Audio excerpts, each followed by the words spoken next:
શ્રી કૃષ્ણાય નમઃ.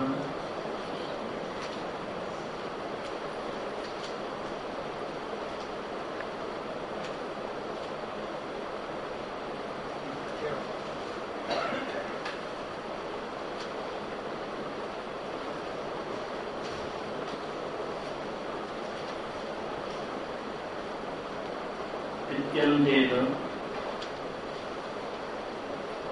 एवं वाक्य सहस्रैः भक्ति इतर साधन असाध्यत्वं निश्चीयते सर्वथा.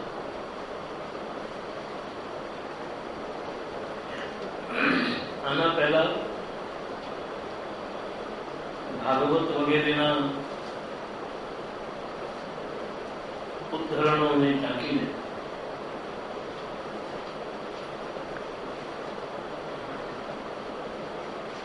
એમ બતાવવામાં આવ્યું કે ભગવાનનો સંતોષ કેવલ ભક્તિથી છે.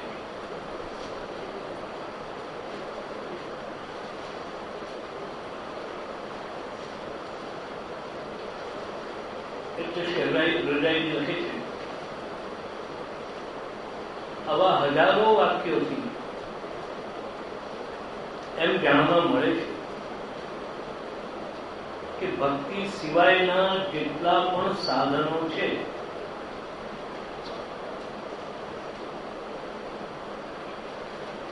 એ ભગવાનને સાધવાને માટે સમર્થ નથી.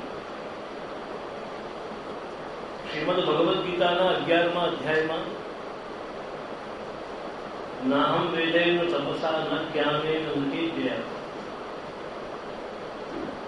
એમ વેદ જ્ઞાન તપ યજ્ઞ વગેરે કેટલા પણ આત્યંતિક ક્ષેમના કલ્યાણના સાધનો કહેવાયા છે. એ સાધનો તમારા દુઃખોની નિવૃત્તિ તો કરી શકે છે, પણ આનંદ સ્વરૂપ પરમાત્માની ઉપલબ્ધિ કરાવવાને માટે શક્તિમાન નથી.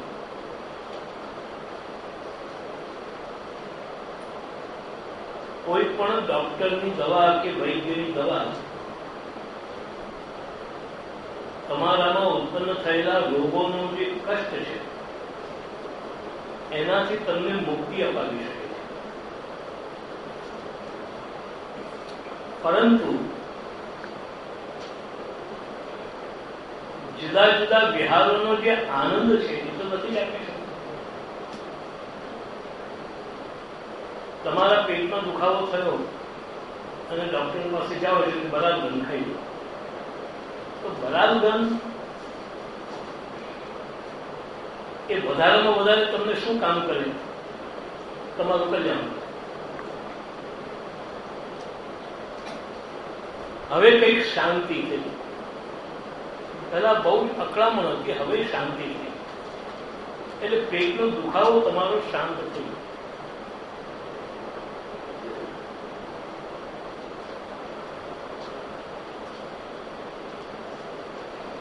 એવી રીતે અલગ અલગ પ્રકારની દવાઓ, એક ગોળી એવી પણ આવે છે, એવી પણ ઔષધિઓ મળે છે કે આ ગરમીના દિવસમાં તમે મોઢામાં રાખો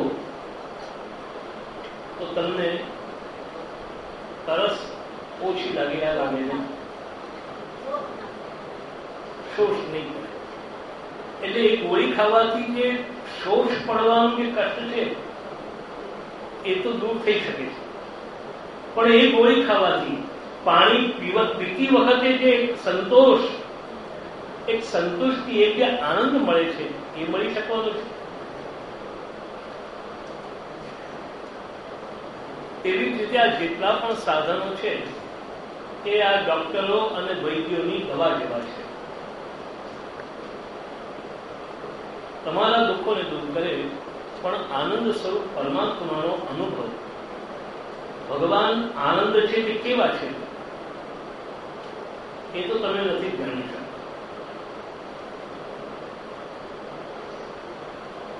કોઈએ જઈ અને નારદજીને પ્રશ્ન પૂછ્યો, નારદજી, તમે કહો છો કે ભગવાન સાથે પ્રેમ કરો,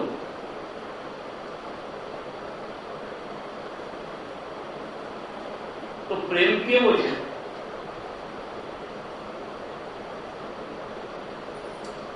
કોઈ કહે કે પ્રેમમાં મીઠાશ હોય છે, મધુરતા હોય છે. મધુરતા, મીઠાશ કેવી, કેટલી?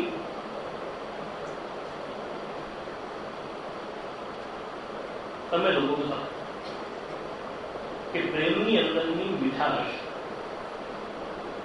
ખોર જેવી, બુંદી જેવી, મોહનથાળ જેવી, કોના જેવી? આ સવાલ નારદજીને વ્યક્તિએ પૂછ્યો. તો નારદજીએ ટૂંકાણમાં જવાબ આપ્યો, મૂકા સ્વાદનવત. આ નારદ ભક્તિ સૂત્રનું સૂત્ર છે. ગૂંગો માણસ ઉત્તમ વ્યંજનોને ખાય અને પછી એને પૂછ્યો કે ભોજન કેવું લાગ્યું, તો તમને કેવી રીતે?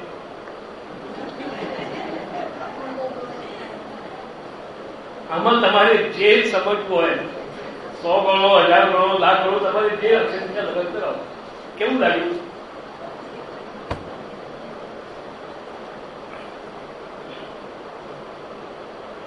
મેં હંમેશા જોયું છે કે જ્યારે પ્રેમ અને હૃદયની ભાવનાઓ મનુષ્યને સરોબાર કરી નાખે છે, તે પછીથી મનુષ્યની વાણી બંધ થઈ જાય છે. પછી એને કંઈ પણ પૂછો, ક્યાં જાવ, શું કરવાનું, પછી મોડેથી નથી બોલતો.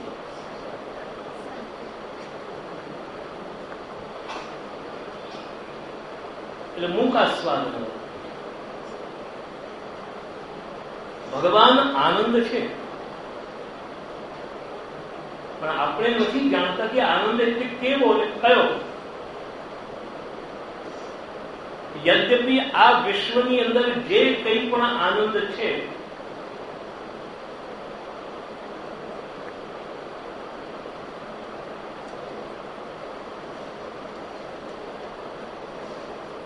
યદ્યપિ આ વિશ્વમાં જે કંઈ પણ આનંદ છે તે આનંદમય પરમાત્માના જ છાંટાઓ છે. કોઈ એવાન્યા કપ પ્રાણ્યા હૃદેશ આકાશ આનંદો ન સ્યાત એશ એવ આનંદયા. તેમ છતાં પણ સૂર્યની કિરણોને જોઈ અને સૂર્યનો અંદાજ લગાવી શકાતો નથી. સૂર્યની 2 કિરણો આપણી બારીમાંથી અંદર પેસી ગઈ, એનાથી આપણે સૂર્યનો અંદાજ લગાવી શકતા નથી કે સૂર્ય શું હશે. તેવી જ રીતે ક્યાંક કોઈક નાની મોટી બાબતમાં આપણને કંઈક સાધારણ અનુભવ થઈ ગયો, એનાથી આપણે ભગવદ આનંદ અથવા ભગવદીય આનંદને આપણે ક્યારેય પણ સમજી શકતા. ભગવાનનો આનંદ શું છે? કોઈ દિવસે સેવામાં કંઈક સારું લાગ્યું, આપણે આજે તો ઠાકોરજી મારા હૃદયમાં હતા, કેવી રીતે નક્કી કર્યું કે આજે મને બહુ સારું લાગ્યું? એને પૂછ્યો કે કેવું સારું લાગ્યું, તો તરત કે આના જેવું. એ બધી વાત ચોક્કસ. એટલે આ બધા સાધનો તમને દુઃખ નિવૃત્તિ કરાવે છે, પણ આનંદનો અનુભવ તમને કરાવી શકતા નથી. એ આનંદનો અનુભવ તો ક્યારે થાય? કવિ કુલગુરુ કાલિદાસે રઘુવંશની અંદર બહુ સરસ આરંભની અંદર એક વાત હતી. ઉદબાહુ રીપબાહન, લાંબુ કોઈ એકદમ વિશાળ કાય વૃક્ષ હોય અને એના ઉપર સુંદર મજાના ફળ લાગેલા હોય, અથવા તો તરસ્યો માણસ નાળિયેરીના ઝાડ નીચે જઈને પહોંચી જાય અને ઉપર જુએ કે નાળિયેરી બહુ સુંદર લાગેલી છે, આ જો મળી જાય તો આપણી તરસ બુઝાઈ જાય. પણ કાલિદાસ કહે છે ઉદબાહુ બટકો માણસ ઠીંગો થોડા ઘણા બે ચાર ઉદાકડા મારે, આ વાત લખી છે એમણે ભગવાન શ્રી રઘુપતિના કુળ માટે. પશુર્ય પ્રભવો વંશ પચાલ્પ વિષયાવતિ ઇતિર્ષુ પુસ્તરમ મોહાલ ઉરૂપેણાસ્મિ સાગર. એની અંદર આ બીજો શ્લોક છે ઉદબાહુ ભગવાન. એક નાનો બટકો માણસ ઊંચા ઝાડના ફળને માટે ગમે તેટલા ખેકડા મારે તો એના હાથ પહોંચવાના નથી. એક પેલા કવિએ કહ્યું કે યા હાથ પકડ દો બળકે તુમી યા હમકો કરીબ આ જવું, કઈ આવી જા મારી પાસે, જવું કેવી રીતે? ખરી વાત તો એ છે કે યા હાથ પકડ દો બળકે તુમી, હમકો કરીબ આ જાને દો. વાક્ય બરાબર શુદ્ધ નથી, અમે આવી શકતા નથી. પરંતુ આ એક વાત ચોક્કસ છે, યા હાથ પકડ દો બળકે. ભગવાન જ પોતે ફલરૂપ છે અને ભગવાન પોતે જ જયારે આપણા ખોળામાં જયારે પડે ત્યારે એ ફલ આપણે ચાખી શકીએ છીએ. અને ભગવાન જયારે ખોળામાં એમનું પડવું ફલરૂપે, એનું નામ જ ભક્તિ છે. ભક્તિ એટલે ભગવાન પોતે ઉપરથી ફલ રૂપે આપણા ખોળામાં પડે અને એ આવીને પડવું, એ પડવું જ એનું નામ ભક્તિ છે.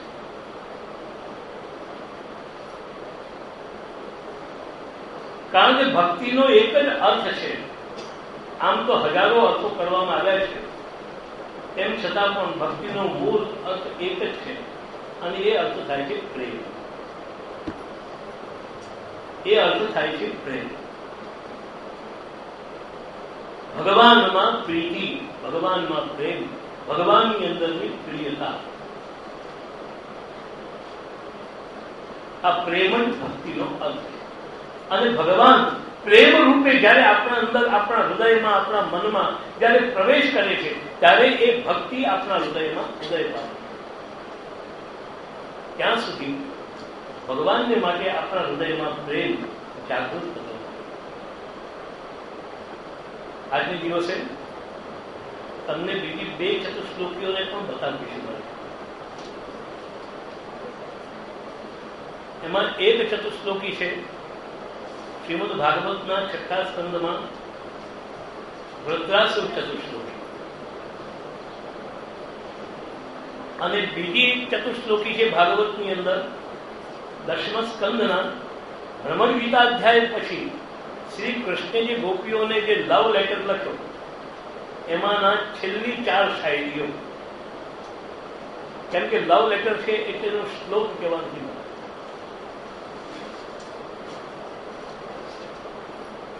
પ્રેમ પત્ર છે. પોતાની અનન્ય પ્રેમિકાઓને લખેલો કૃષ્ણે પ્રેમ પત્ર, એની કે છેલ્લા જે 4 ટૂંકો એ આપણા દરેકને માટે વિચારીએ, ગ્રાહ્ય અને સમજવાય. ભગવાને 4 શ્લોકોમાં ગોપીઓના 4 પુરુષાર્થો બતાવ્યા છે: ધર્મ, અર્થ, કામ અને મોક્ષ.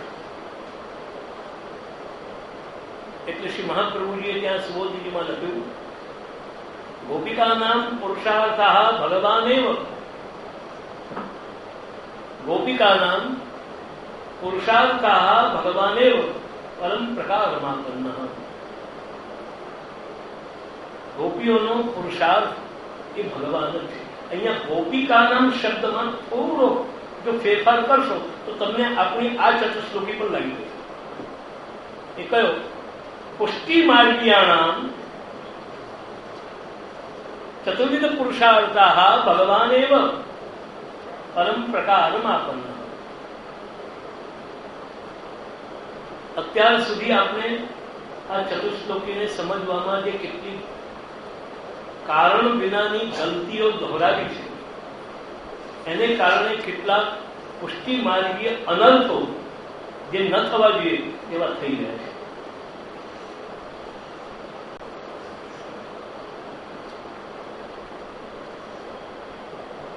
એટલે મહાપ્રભુજી લખ્યું પુષ્ટિ માર્ગીયાણા ગોપિકાનામ પુષ્ટિ માર્ગીયાણા ચતુર્વિધ પુરુષાર્થા ભગવાન. આપણે માટે ધર્મ, અર્થ, કામ અને મોક્ષ આ ચારેય ભગવાન છે. આ વાત તો અત્યાર સુધી લગભગ બધા જ તમને કહીએ છે અને તમે લગભગ હું માનું છું કે આ સાંભળવામાં તમે સુનિલ ગાવસ્કર સેન્ચુરી બેટ્સમેન છો, ખરા કે નહીં? તમે સૌથી વધારે વાત સાંભળી ચૂક્યા છો. પણ આમાંથી જાણવા જેવી જે વાત છે ને એ કંઈક જુદી છે. ધર્મ પુરુષાર્થ ભગવાન છે એનો અર્થ શું? ધર્મ પુરુષાર્થ ભગવાન છે અને એને માટે સમજવા માટે તમે ચતુશ્લોકીનો પહેલો શ્લોક ખોલો. શું અંદર આવ્યું? સર્વદા સર્વભાવે ભજનીયો પ્રજાધિપ સ્વસ્ય અયમેવ ધર્મ. સર્વાત્મ ભાવ વડે ભગવાનને ભજવા.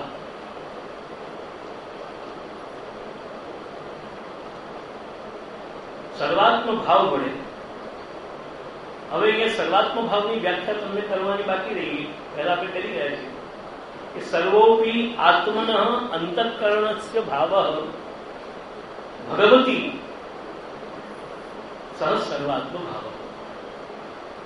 આપણા અંતઃકરણનો ઇન્દ્રિય પ્રાણ દેહ સહિત જે કંઈ પણ ભાવ છે એ જયારે કેવળ ભગવાન નિષ્ઠ કૃષ્ણ નિષ્ઠ કૃષ્ણમાં જ નિષ્ઠા પામેલો જયારે સ્થિતિ કરી લે ત્યારે સમજવું કે એને સર્વાત્મ ભાવ કહેવાય. અને આ નિષ્ઠા ક્યારે સિદ્ધ થાય? આ નિષ્ઠા આપણી આંખો કૃષ્ણ પર જ ટકીને રહે, બીજું કંઈ જુએ જ નહીં. બોલો આવું ક્યારે બને? આપણી આંખો આપણા ઠાકોરજી સિવાય બીજું કંઈ જુએ જ નહીં, તમને કઈ દેખાય જ નહીં. તેરે ચહેરે સે હટે આંખ તો દુનિયા દેખું. આપણને દુનિયા દેખાય છે એનું કારણ કે ચહેરા પર ભગવાનના શ્રી મુખારબિંદ પર આપણી આંખની ટીકટીકી લાગી. સંત તુલસીદાસજી કહે છે કે તુલસી ऐसी प्रीति कर जैसे चंद्र चकोर चौंच झुकी गर्दन लगी चितवत बाही.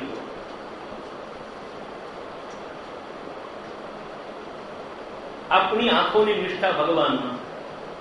એક વાત તમને પૂછ્યું, તમે અહીંયા સાંભળવા બેઠા છો, બોલો તમને શું શું સંભળે છે અત્યારે? એક તો હું બોલતો સંભળાઈ જઈશ, ખરું? એ સિવાય બીજું શું શું સંભળાય છે? પંખાનો અવાજ પણ આવ્યો. તો પંખાનો અવાજ એટલે ચિત્ત એટલું તો ત્યાં ગયેલું જ છે. અને હંમેશા આપણે ઘણી વાર વિચારી ગયા કે પ્રેમની અંદર ક્યારેય પણ વિભાજન પાર્ટીશન હોતું નથી. આ તારો ભાગ ના મારો ભાગ એ ક્યારેય પ્રેમમાં હોતું નથી.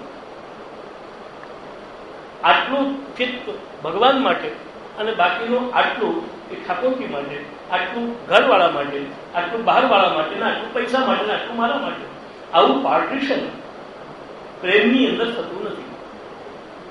અને નથી થતું માટે તો મહાપ્રભુજી કહ્યું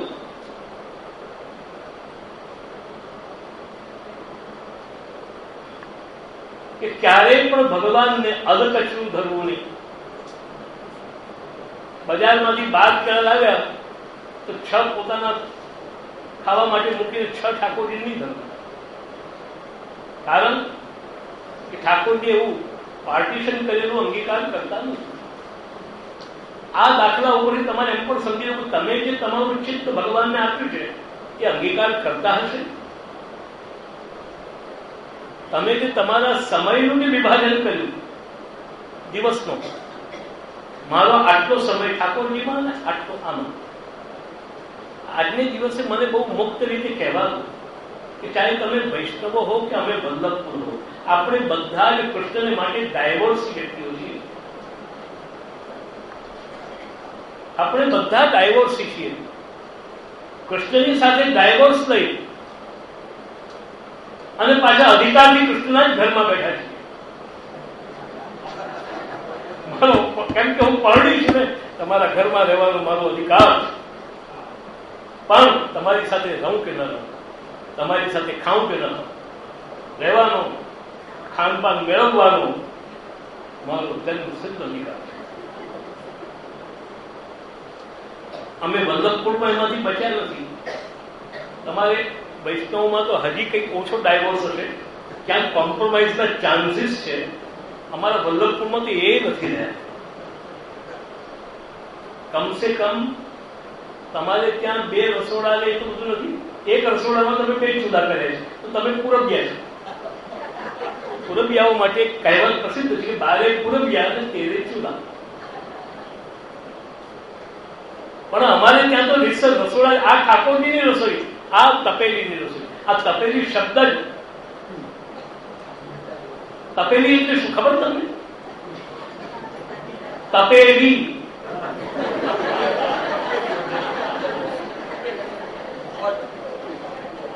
આ તપેલી છે. તપેલી તપેલી જ રહેવાની. એક દાહોદના અમારા થઈ ગયા, હવે તો ગુજરી ગઈ કવિ, બહુ સુંદર અમે તપેલી ઉપર આખી કવિતા બનાવી છે. મારી પાસે પડી છે બધી. એની અંદર એમણે વાત જણાવી, તપેલી તપેલી. આ અમારે ત્યાં જે તપેલી,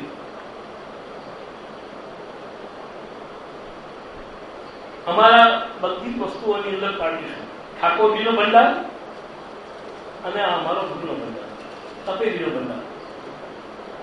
આ ઠાકોરજીનો રસોઈયો અને આ કોણ? તપેલીનો. ખરાબ ભાષાની અંદર જે કોઈ બોલે ને, રાંડનો, ફલાણાનો, તેમ તપેલીનો.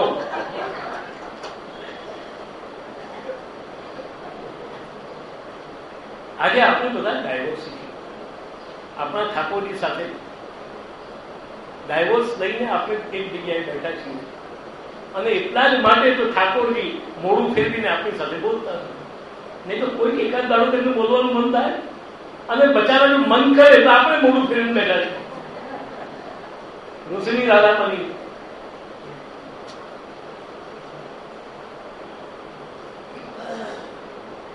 ત્યારે આપણને જે આપણી આંખોમાં કૃષ્ણ સિવાય જે બીજું દેખાય છે, આપણા કાનોથી કૃષ્ણ સિવાય જે બીજું સંભળાય છે, આપણા હાથ કૃષ્ણની સેવા વિના કંઈક બીજું કરી શકે છે, એનું કારણ શું? અને એ ક્યારે બંધ થાય? એ ક્યારે બંધ થાય?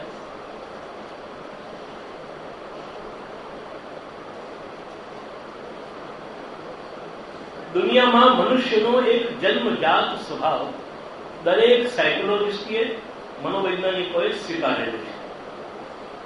અને સ્વીકાર એ રીતે કર્યો છે કે મનુષ્યને મનની અંદર જે વસ્તુ પ્રિય હોય છે ત્યાં મન લાગે છે. મનુષ્યના મનમાં જે વસ્તુ પ્રિય હોય ત્યાં એનું મન લાગે છે. અને જ્યાં મન લાગે છે ત્યાં આંખ, કાન, નાક વગેરે આપોઆપ લાગી જાય છે.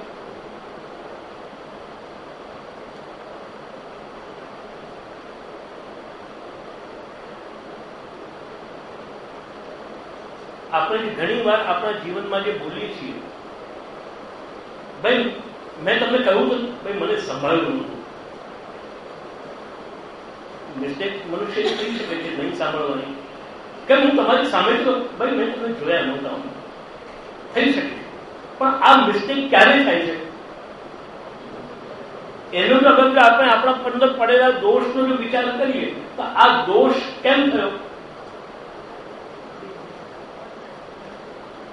જે વસ્તુની અંદર આપણા મનની અંદર ઘનિષ્ઠ પ્રિયતા હોય છે અને જે વસ્તુની આપણને આત્યંતિક પ્રતીક્ષા હોય છે તે વસ્તુ પ્રત્યે કદાચ આવી પ્રકારની ભૂલ થતી જ નથી, બલકે એનાથી વિપરીત ભૂલ થાય છે કે બીજામાં પણ એનો અહેસાસ થઈ જાય છે. ત્યારે આ આપણને અનુભવ ક્યારે થાય છે?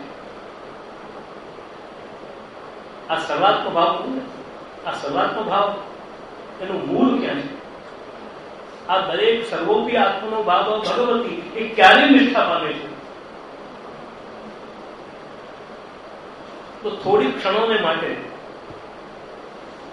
વાત્સાયન સૂત્રની અંદર તમે આવી ગયો અને એની અંદર મહર્ષિ વાત્સાયન કામસ્ય દશતુ સ્થાનાની એમ કામના 10 સ્થાનો બતાવી એમાં સૌથી પહેલું સ્થાન બતાવે છે ચક્ષુ પ્રીતિ. ચક્ષુ પ્રીતિ એટલે ઇન્દ્રિયોની અંદરનો અણગમો ન હોવો, વ્યક્તિ પરત્વે, વસ્તુ પરત્વે ઇન્દ્રિયોની અંદર કોઈ પણ પ્રકારનો અણગમો ન હોવો. આ પ્રથમ વાત છે. આ પ્રથમ વાતને ભગવાન પોતાના શ્લોકમાં આ 4 શ્લોકોની અંદર જે ધર્મ પુરુષાર્થનો વિભાગ છે એમાં ભગવાન કહી રહ્યા છે યત્વહમ ભવતીનામ વૈ દૂરે વર્તે પ્રિયો દુષામ મનસ સન્નિકર્ષાર્થમ મદનુધ્યાન કામયા. ભગવાને ગોપીજનોને પત્રમાં લખ્યું યત્વહમ ભવતીનામ દૂરે વર્તે. હે ગોપીઓ, તમને એવું લાગે છે કે હું તમારાથી દૂર ચાલ્યો ગયો, यद्यपि હું ગયો તો છું નહીં. जा नहीं सकता मैं उठकर बज्म से तेरी कही. बज्म એટલે તારી પાસેથી. जा नहीं सकता मैं उठकर बज्म से तेरी कही जुल्फ के कैदी को क्यों जंजीर पहनाते हो तुम. અરે ફક્ત તારા વાળના એક ધાગામાં તો હું બંધાઈ ગયો. એને આવડી મોટી જંજીરો બાંધવાની કોઈ જરૂર છે? હું ઉઠી શકતો જ નથી. યત્વહમ ભવતીનામ વૈ દૂરે વર્તે. તમને એવું લાગે છે કે હું તમારાથી દૂર ચાલ્યો ગયો, ખરેખર તો હું જઈ શકતો જ નથી. ભલે મને દુનિયા ઈશ્વર કે, સર્વ સમર્થ કે, ભગવાન કે, બલવાળા કે, તાકાતવાળા કે, પણ હું તમારા લોકોની આગળ એટલો બધો કમજોર સિદ્ધ થયો છું કે તમારી પાસેથી ઉઠીને જવું, જો જઈ શકે તો તે કૃષ્ણ કહેવાય જ નહીં. જે ગોપી પાસેથી ઉભો થઈને જઈ શકે એને કૃષ્ણ ન કહેવાય. તેમ છતાં પણ તમને એવું લાગ્યું એ લગાડવાનું કારણ તો મારું છે. મેં જ તમને એવો દેખાવો કર્યો કે જેથી હું તમારાથી દૂર છું. યત્તુ અહમ ભવતી નામ વૈ દૂરે વર્તે. હવે ભવતી નામ તમને, તો તમે કેવા છો એનું વિશેષણ ભગવાને વાપર્યું.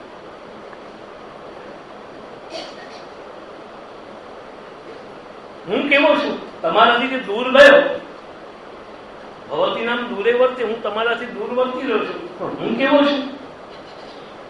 કોઈ માણસ આપણાથી દૂર જાય કે પાસે રહે એની સાથે આપણે કેટલા ટકા?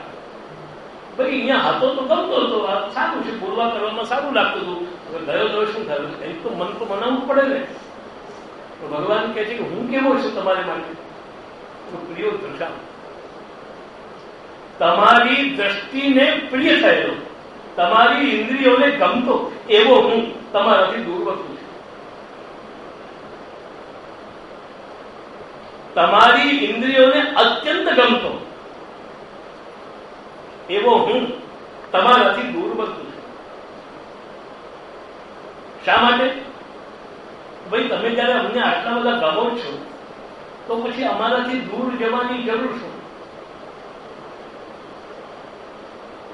કારણ કે હવે અહીંયા બીજો અર્થ કરવાનો. પ્રિય, હું તમારો પ્રિય છું. પ્રિય એટલે પ્રિયનો એક અર્થ થયો ગમવું, અને પ્રિયનો બીજો અર્થ થાય છે હિતકારી. તમારું સાચું હિત કરવું એ મારો ધર્મ છે. ભગવાન પોતાનો ધર્મ પુરુષાર્થ બતાવી રહ્યા છે. તમે તમારો ધર્મ સાચવો કે ન સાચવો, પણ તમે તમારો ધર્મ સાચવી શકો એ ધર્મ હું મારો બજાવું છું. પરમ પ્રકારમાં આપણો ધર્મ પણ ભગવાન જ આપણી રક્ષા કરે છે. એટલે ભગવાનને ભજવા એ ધર્મ છે, પણ એ ધર્મ પણ મૂળતઃ તો ભગવાન જ પાડે છે. હું તમારાથી દૂર કેમ ગયો? કારણ કે તમારું પ્રિય છું, તમારું હિત કરવું એ મારો ધર્મ છે. તમારું હિત કરવું એ મારો ધર્મ છે. પ્રિય વ્યક્તિ હોય તો કરે શું? જે વ્યક્તિ પ્રિય હોય તે પ્રિયને ખાડામાં ઉતારે કે એનું હિત કરે? એનું હિત જેમાં થતું હોય તે જ કરવું જોઈએ. મને છોકરો બહુ વાગો એટલે એને લાડમાં બગાડી મારવાનું અને પછી નઠારા છોકરા તરીકે માતા શત્રુ પિતા વૈરી જેને બાલોને પાઠિત ન શોભતે સભા મધ્યે હંસ મધ્યે બકોયતા. એનું પ્રિય કરવું, પ્રિય છે તેનું હિત કરવું. શ્રી ગોપીનાથજીએ મહાપ્રભુની આજ્ઞા કરી, જાઓ ઠાકોરજી જાઓ સવારના 4:30. ચાલો મહાપ્રભુના ઘરમાં ઠાકોરજી 4-4:30 જાગી ગયા. જાઓ ઠાકોરજી જાઓ. ગોપીનાથજી જગાડવા ગયા ત્યારે દર્શન થયા કે શ્રી ઠાકોરજી શ્રી સ્વામીજી ખૂબ જ ગહેરી નિદ્રામાં સુખમાં ઓઢી રહ્યા છે. આવાનું ઉઠાડાય કેમ? એટલે પાછા ચાલ્યા ઝટકો કરી. આ દ્રષ્ટાંત પછી મને એવું લાગે છે કે આવા જ કોઈ ગરમીના દિવસો હોવા જોઈએ તો જ ચાદરમાંથી દર્શન થાય.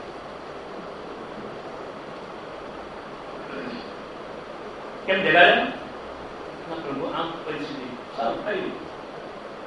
અડધો કલાક પછી પાછી આપવાની નિકાલ કરવા ત્યારે ગયા ત્યારે પણ એ જ સ્થિતિમાં પ્રભુ પડી રહ્યા હતા. પાછા આવી ગયા. જગાડ્યા? હજી પ્રભુ પડી ગયા. આવી સ્થિતિ છે. ભલે જે હોય તે તો જગાડી દો, જગાડી દો ઠાકોરજી.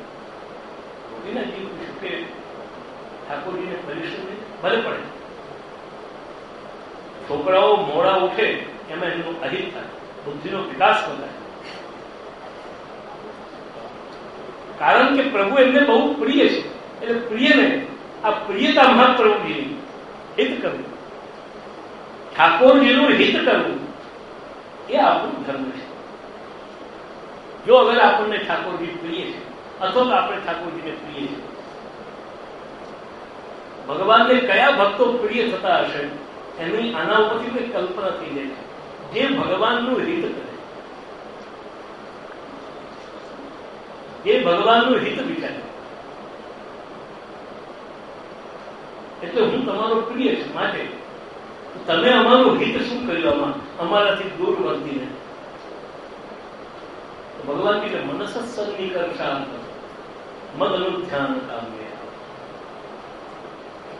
હંમેશા એટલું યાદ રાખજો કે જે વસ્તુ મનને બહુ ગમતી હોય એ વસ્તુ જયારે મનથી દૂર જાય ત્યારે મન એની પાસે પહોંચી જાય.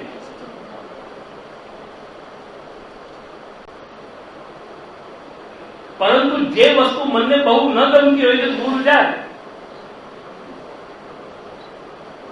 તો મન ક્યારેય પણ એની પાસે જાય નહીં. મન બીજી એ અમારું ના, એ તો ગયા.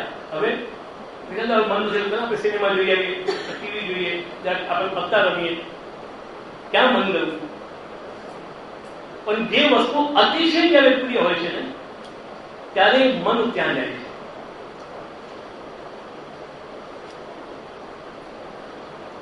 શ્રી મહાપ્રભુજી લખે છે કે અહીંયા ઠાકોરજીનો અને ગોપીઓનો બંનેનો ધર્મ પોતપોતાની રીતે સંકળાયેલો છે. અયમેવ ચ ગોપિકાનામ ધર્મ. આ જેવી ચતુશ્લોકી છે તેવી અહીંયાની સુબોધિનીમાં અયમેવ ચ ગોપિકાનામ ધર્મ. આ જ ગોપિકાઓનો ધર્મ છે. કયો ધર્મ છે? યથા સર્વદા મામ સ્મરંતિ. સર્વદા સર્વકાળ. જો ત્યાં પણ સર્વદા સર્વભાવે, અહીં પણ ત્યાં ભગવાન દ્વારા મહાપ્રભુ કહે છે સર્વદા મામ સ્મરણ. ભગવાન મારું સર્વદા સ્મરણ. સર્વદા એટલે સર્વકાળ. કોઈ પણ કાળનો વિભાગ જેમાં કૃષ્ણ સ્મરણ ન હોય એવો કોઈ સમય ન હોવો જોઈએ. એવો સમય ન હોવો જોઈએ.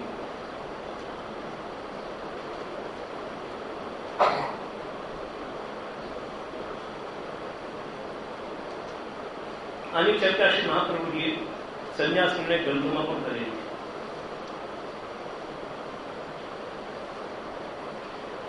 ગોપીઓનો કયો ધર્મ છે? સર્વદા મારું સ્મરણ કરવું. તેવી જ રીતે મમાપી અયમ ધર્મ, ભગવાન કે જેમ આ ગોપીજનોનો ધર્મ છે તો મારો પણ આ જ ધર્મ છે. કયો? મમાપી અયમ ધર્મ, મારો પણ આ જ ધર્મ છે. યથાતાભ્ય આનંદમ પ્રયચ્છામિ. અહીં શબ્દની અંદર સર્વદા શબ્દ લગાડી, જેમ સર્વદા સ્મરણ મારું કરવું એ ગોપીઓનો ધર્મ છે, તેમ આ ગોપીઓને સર્વદા આનંદનું પ્રદાન કરવું એ મારો ધર્મ છે. એમને ક્યારેય પણ આનંદ એમની અંદરથી ઓછો ન થાય અને સર્વદા એ આનંદમાં ને આનંદમાં જ ડૂબ્યા રહે. એવી આનંદમાં ડુબાડનારી સ્થિતિ એમની હંમેશાને માટે બનાવી રાખવી એ મારો ધર્મ છે. સમજ્યા તમે? એ મારો ધર્મ છે. હવે તમે જો મારું સ્મરણ જો સદા ન કરો તો હું મારો ધર્મ કેમ નિભાવું?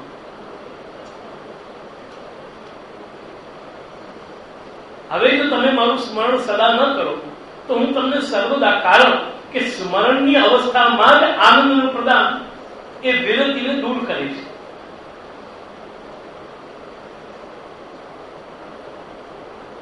ભગવાનનું સતત સ્મરણ આપણામાં રહેલી જે વિરતિ છે, આનંદથી ઉપકાઈ જવાની જે મેન્ટાલિટી બહુ થયું. મને પટાણાનું શાક બહુ ભાવે. ભૂલથી મારાથી બોલાઈ ગયું એટલે વૈષ્ણવે તો આખો 10 કિલોનો કડકો કરી દીધો. મહારાષ્ટ્રને બંને ટાઈમ પટાણા ઠાકોરજીએ મોડેથી કહેવાની જરૂર છે કે મને આ બહુ ભાવે, એટલે પછી બચારા ઠાકોરજીની દૂધ શકે છે. પછી એ ઘરની અંદર બીજું કઈ બને એ જ વસ્તુ ઠાકોરજીની સામે આવે. કોઈ દિવસે ઠાકોરજી એમ કહી દીધું હોય મને કારેલા બહુ ભાવે. એ તો સારું થયું કે ગુસાઈજીએ આપણને વિવેક આપ્યો, નહીં તો આપણે શ્રીનાથજીને 12 મહિના કંકોડા રોગ આવશે. પણ આપણે નથી રોગ આવતા એનું કારણ ગુસાઈજીએ એક પ્રતિબંધ મૂકી દીધો. જે વસ્તુ બહુ ભાવે પણ એને જયારે રોજ રોજ ખાઈએ ત્યારે પછી એમાં વિરતિ થઈ જાય. ભાઈ બહુ ખબર રોજ રોજ તો આવું ન ખાય. હવે કઈ ચેન્જ, એટલે ચેન્જ. આ ચેન્જ જે છે ને, કઈ ચેન્જ જોઈએ એ આપણી વિરતિનો ભાવ છે. અને બીજું પણ હું કહી દેવા માંગુ છું કે જ્યાં વિરતિ ન હોય ત્યાં સમજો કે પ્રેમ છે, અને જ્યાં જ્યાં તમને વિરતિ થાય છે ત્યાં ત્યાંથી તમે માની લેજો કે પ્રેમનો અંશ ત્યાં નથી. જે વ્યક્તિને જોઈને, જે વ્યક્તિ સાથે બોલીને, જે વ્યક્તિની ઉપસ્થિતિથી, જે વ્યક્તિને જોઈને, જેનું કંઈક કરવાથી તમારા મનને હવે કેટલું કરી આવ્યું એ સમજો કે તમારામાં રહેલી વિરતિ છે. હવે આખો દિવસ ઘરમાં બેઠાને કેમ ફાવે? ફાવે? બોલો તમે, ફાવે? આખો દિવસ ઘરમાં કઈ બહાર નહીં જાય, આમે નહીં જાય, તેમે નહીં જાય. કારણ કે જ્યાં સુધી પેલા બહાર જાય નહીં, આપણી મનની અંદર સંકળાયેલી બીજી વસ્તુઓ, એનો પછી ઉપયોગ ક્યારે કરવો? આપણે નથી ભાઈ જશે ત્યારે હું આમ કરીશ, હવે જાય જ નહીં. તો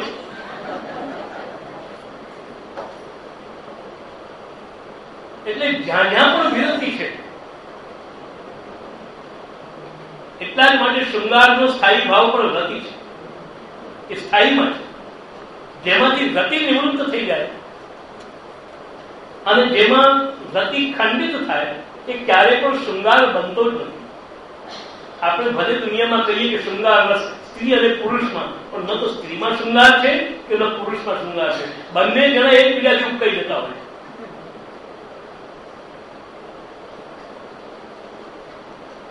પેલો હવે તો બચારો 60મે વર્ષે કઈક જો મધુરતાથી બોલવા, હવે તો શાંતિ રાખો, હવે પૂરા થયા તમે, હવે બહુ થઈ. પ્રેમની અંદર કોઈ ભય નથી, કોઈ મર્યાદા નથી, કોઈ સમય નથી. પણ તમને જે બૂઢો દેખાયો એ જ તમારી વિરતિ છે.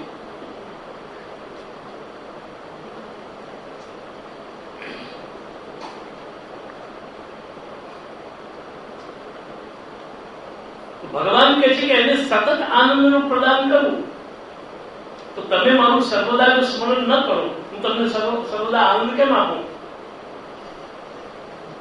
હવે હું તો તમારી પાસે બેઠો રહું, તમારી સામે બેઠો રહું,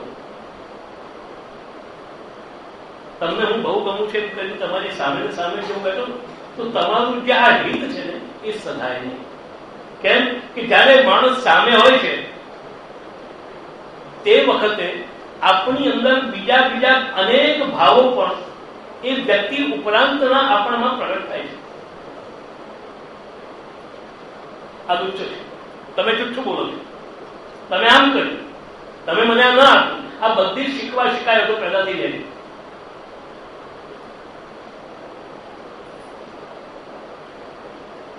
ત્યારે જયારે વ્યક્તિ પોતાનાથી દૂર જાય છે એ વખતે મનનું સાધનથી પોતાના પ્રિય પદાર્થની અંદર નિષ્ઠાવાળું બની જાય.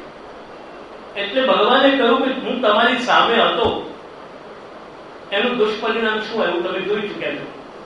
હું તમારી બાજુમાં હતો, તમારી સાથે રમતો હતો, તમારી સાથે રાસ કરતો હતો, અને એનું દુષ્પરિણામ શું આવ્યું? તમારામાં એક જાતનું અભિમાન આવ્યું. અમારા જેવા બીજો કોઈ પણ દેખાયો, અમે પણ દેખાયા, ભગવાન દેખાયા. એક કાચની અંદર કેટલા ચહેરાઓ દેખાયા, એક હૃદયરૂપી કાચમાં કેટલા ચહેરાઓ દેખાઈ ગયા, બીજા ભક્તો અને હું. હવે આમાં તો બચારા કૃષ્ણનું મોડું ક્યાંય કોઈ ખૂણે ખાંચરે સંતાઈ ગયું હશે. તો મારી ઉપસ્થિતિમાં જે આ તમને જે લોસ ગયો, એટલે મેં નક્કી કર્યું કે નહીં, તમારું મન સર્વદા મારામાં લાગેલું રહે. એટલા માટે મનસ સન્નિકર્ષાર્થ મન અનુધ્યાન કામ કરે, અને તમે મારું સતત નિરંતર મારું અનુધ્યાન કરતા રહો. કારણ કે સ્મરણ અને અનુધ્યાનની અવસ્થામાં જ તમારી અંદર વિરતિ નામનો દોષ એ નિવૃત્ત થાય છે. અને મનુષ્ય સદાને માટે શૃંગારાત્મિકા જે રતિ છે, શૃંગારાત્મક જે આનંદ છે, એની અંદર એનું માનસ ડૂબેલું રહે છે.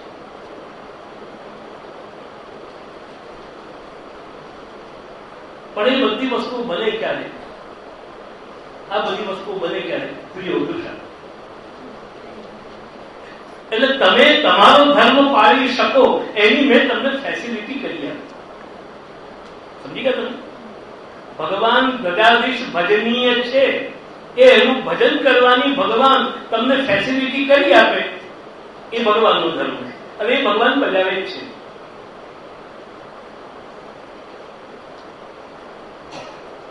એટલે આપણો અહીંયા ધર્મ પુરુષાર્થ કયો છે? ધર્મ પુરુષાર્થ ભગવાન છે. કેવી રીતે?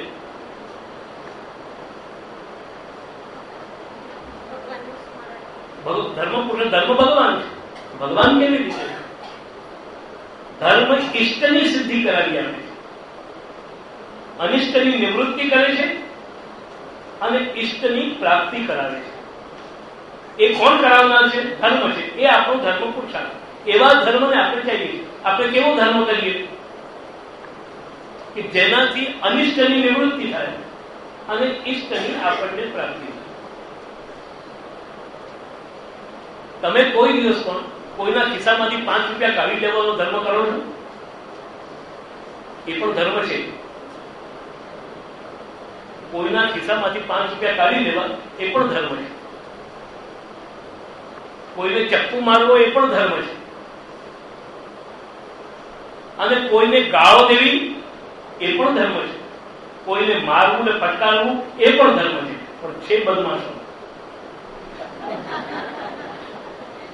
છે બદમાશોનો ધર્મ. પણ તમે આ ધર્મ બજાવો છો? કેમ નથી બજાવતા? કારણ તો તમે કયો ધર્મ બજાવો છો? યમનાષ્ટકનો પાઠ કરવો, નવરત્નનો 9 પાઠ કરવો, ભલે તમે જે કારણથી કરતા હો, શા માટે કરો છો? તમે નવરત્નના 9 પાઠ કર્યા કે યમનાષ્ટકના 41 પાઠ કર્યા, શા માટે કર્યા? આનાથી આપણું જે કંઈ પણ અનિષ્ટ છે તે દૂર થશે અને આપણે આપણા મનમાં જે વિચારે રાખેલું જે કંઈ પણ ફળ છે, ઈષ્ટ છે, એ થશે. એટલે એ ધર્મ દ્વારા સિદ્ધ થાય છે. તો ધર્મ કોને કહેવાય? કે જે અનિષ્ટની નિવૃત્તિ કરે અને ઈષ્ટની પ્રાપ્તિ કરે. ભગવાન ધર્મ છે. ભગવાન ધર્મ છે. તો પછી આ ધર્મથી જ તમારી અનિષ્ટની નિવૃત્તિ અને ઈષ્ટની પ્રાપ્તિ થવી. તો જે ભગવાન તમને ઈષ્ટ પ્રાપ્તિ કરાવી આપે અને તમારા અનિષ્ટની નિવૃત્તિ કરે, એ ભગવાન આપણા ધર્મ છે.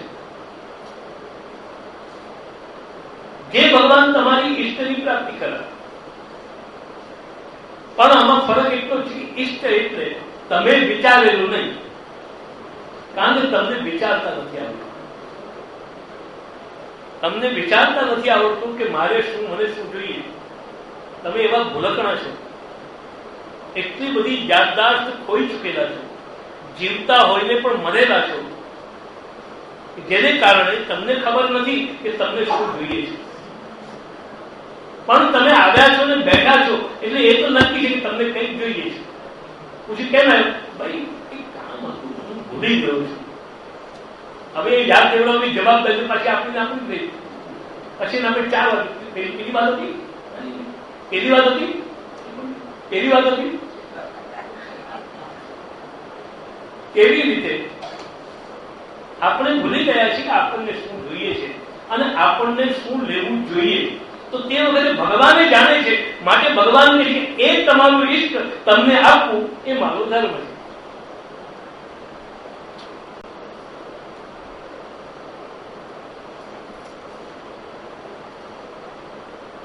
એતદ ઉભયમ, આ બંને વાતો ક્યારે જ બને? બંને વાતો કઈ બંને વાતો? આ બંને વાતો ત્યારે જ બને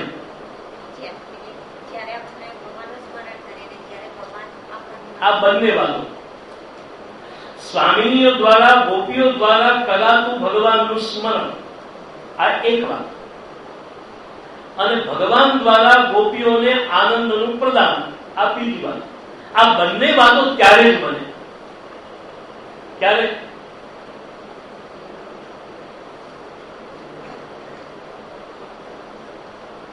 આ બંને વાતો ક્યારે બને?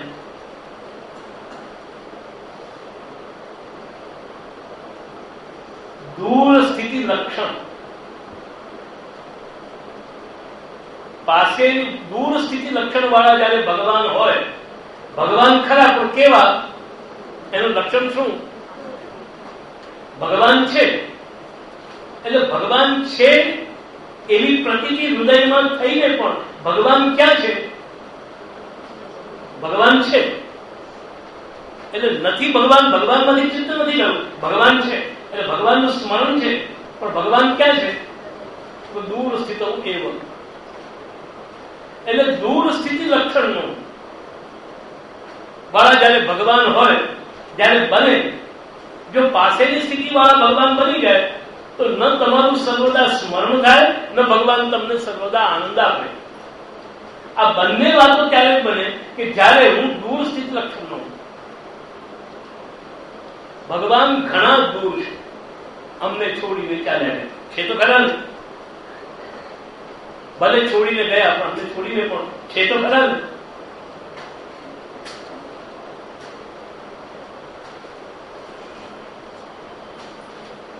એક બહુ મજાની શાયરી છે આ વસ્તુને બતાવતી. नहीं कोई शिकवा वो गैर की महफिल में रहते हैं, नहीं कोई शिकवा वो गैर की महफिल में रहते हैं. એ બીજાની મહેફિલમાં બીજાની પાસે જઈને રહે છે એ બાબતની મને બહુ શિકાયત છે. કેમ નથી? ये ऐसा कम है जो मेरे दिल में रहते हैं.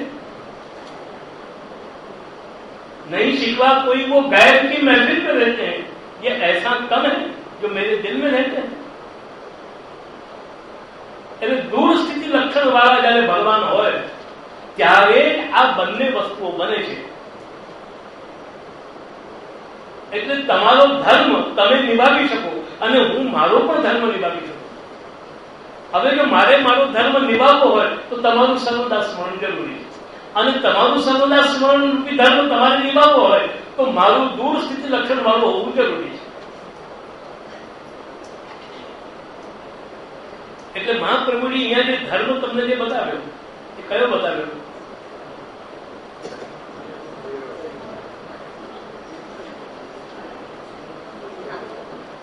એમાં મેં કયો પોતાનો ધર્મ બતાવ્યો આપણને? સ્વસ્ય અયમ એવ ધર્મ.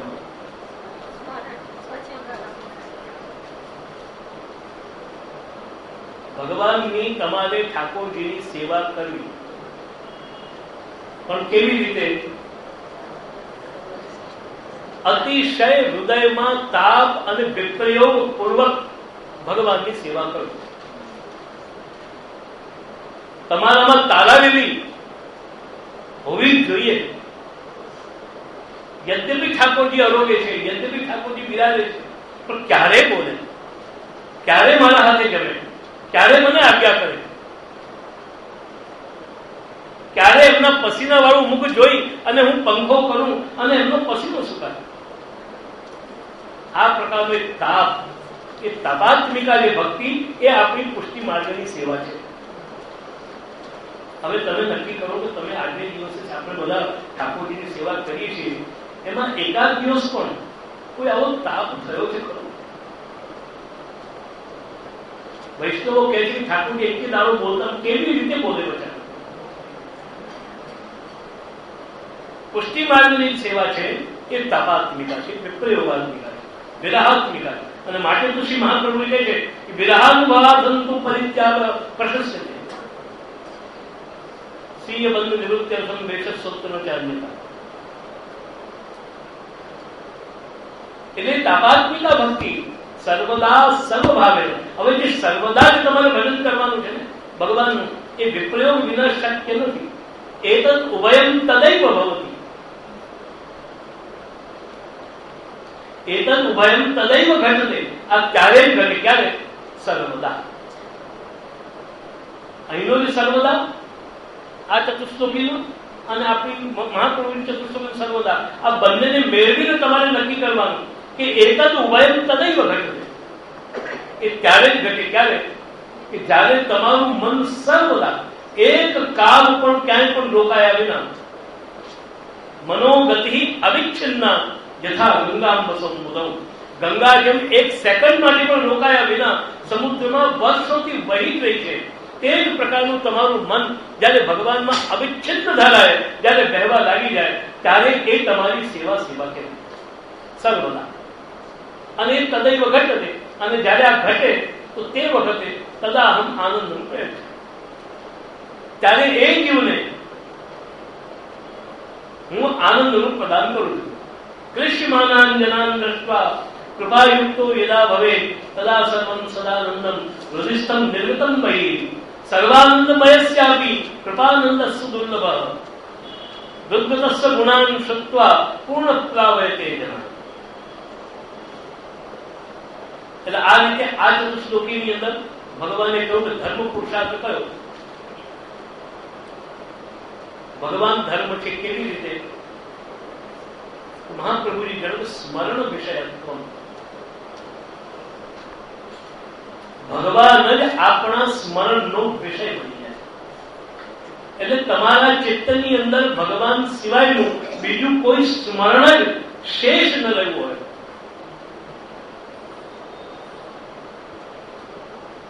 આ ભગવાનનું સ્મરણ વિષય તારે રાસ પંચાધ્યાયની અંદર સયત્કાંતો જવદોલ કુંડલા.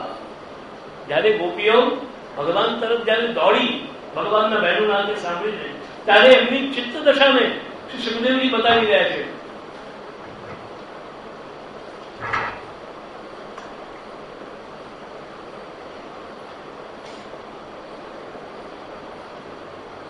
કે જવદોલ કુંડલા. એ જયારે ભગવાન પાસે દોડી તે વખતે ગોપીઓ જે અવસ્થામાં હતા ને તે જ અવસ્થામાં બધી દોડી. એમાં કેટલીક ગોપીઓ, એકાદ બે ગોપીઓ એવી પણ હતી કે કાજળ આમ લગાડી રહી હતી. કાચમાં જોઈ અને મોઢું કાજળ લગાડી દીધી અને અડધે સુધી ખેંચ્યું છે. અને ત્યાં જ વેણુનો નાદ શ્રવણ કરતા એ આંગળી પછી આગળ વધી શકી નહીં. લાવ આટલું ખેંચી લઉં તો એ બીજું સ્મરણ થયું, આટલું ખેંચી લઉં તો એ બીજું સ્મરણ થયું.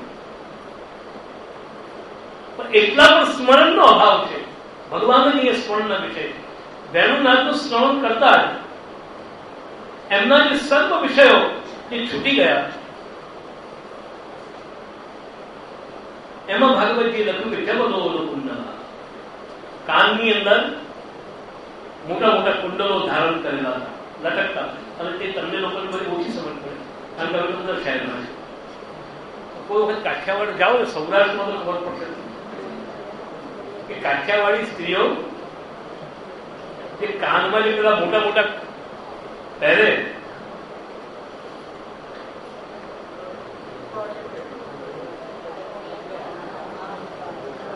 મારા નાનપણનો હું તમને મારો એક અનુભવ કહું કે મારી લગભગ 6 કે 7 વર્ષની ઉંમર હતી અને સુરતના બાલકૃષ્ણલાલજીમાં નંદ મહોત્સવ દિવસે મારે યશોદાજી બનવાનું હતું. હવે હું યશોદાજી બનવા માટે કહું, મને તૈયાર કરતા હતા. એ વખતે આમ તો બેઠા બેઠા સિંગાર થાય છે, મને કઈ ખબર પડી નહીં. એમાં અમારા દાદાજીના પણ માં, એમના પગના કડાઓ મને પહેરાવ્યા, હાથમાં પગ બંધ કરે, દાદીના બધા જ પુરાણ બધા કડાઓ પહેર્યા, પહેરાઈ તો ગયા એક વાર. પણ પછી જયારે મને ઉઠી કહું ચાલો, તો ચાલવા જાવ તો ધમ ધમ ચલાય નહીં મારાથી, વજનદાર એટલા. તો એવી રીતે જબલો કુંડલા, મોટા મોટા કુંડલો કાનની અંદર આમ લટકતા, અને એ કાનની અંદર લટકતા હોય ને તો હાલે તો કાનમાં દુખાવો કરે, કાનમાં દુખાવો કરે, દુખે, આમ હાલે. એટલે કોઈ દિવસે ઘંટા કાન તો લગાવીએ, જોઈ લઈએ કે આમ હાલે તો શું થાય. પરંતુ એ કુંડલને લઈને પહેરીને ગયા, એમને કોઈ જગ્યાએ ફીલ નહીં થયું કે અમે આ કુંડલો પહેર્યા છે, કાન દુખી રહ્યા છે, માથું હારી છે, દોડતા જઈ રહ્યા છે. સયત કાંતો જગલો કુંડલા. એટલે ભગવાન જ કેવળ માત્ર એક સ્મરણનો વિષય બની જાય, અને ભગવાન સિવાય બીજો કોઈ સબ્જેક્ટ આપણા ચિત્તની પાસે ન હોય. हर सुबह उठ के तुझसे मांगू हूं मैं तुझी को, तेरे सिवा मेरा कोई मुद्दा नहीं.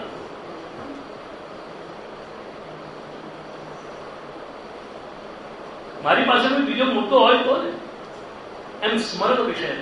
ધર્મ એટલે શ્રી મહાપ્રભુજી લખે છે, ધર્મ એટલે ભગવાન તમારા સ્મરણનો વિષય બને. પણ તમે એને ભગવાનને બનાવી શકતા નથી. ભગવાન જયારે બને ત્યારે બને. એટલે આ ધર્મ પહેલો ભગવાન નિભાવે છે. મુદ્દાનો વસ્તુ એ છે કે મહાપ્રભુજી કહેવા માંગે છે કે તમે અગર જો પૂર્ણ આશ્રય ભાવે ભગવાનની જો સેવા કરો તો ભગવાન તમને બધી ફેસિલિટીઓ કરી આપે, સુવિધાઓ ભગવાન કરી આપે. આ ભગવાન ભજનીય ગોકુલાધીશ એનું ભજન કરવું અને સર્વાત્મ ભાવ, આ બધું આવશે ક્યારે? સર્વાત્મ ભાવ કેવી રીતે મળે? તો આને માટે બ્રહ્મસૂત્ર પ્રદાન વદેવ તદુત્તમ. આ સર્વાત્મ ભાવ ભગવાન જો આપે તો જ મળે, નહીં તો ન મળે. એ તમને બહુ શાંતિથી વાત કહું કે કૃષ્ણ એટલા સુંદર છે કે આપણે મોહિત પડીએ છીએ. એ વાત સાચી કે ખોટી? સાચી. તો મને તમે એ કહો કે દુર્યોધન કેમ નહીં મોહિત પડ્યો?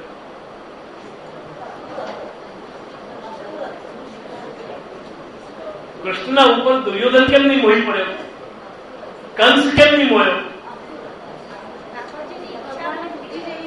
કૃષ્ણ તો એ જ હતા ને. એમનો દેખાવ પણ એ જ હતો. એમની આંખો એ, એમનું કાન એ, એમનું નાક એ, એમનું બોડી એ, એમનું સ્ટ્રક્ચર એ, એમના વાળ એ, એમનું વાંકડિયા પણ એ બધું છે. પણ દુર્યોધન કેમ નહીં મોહ્યો?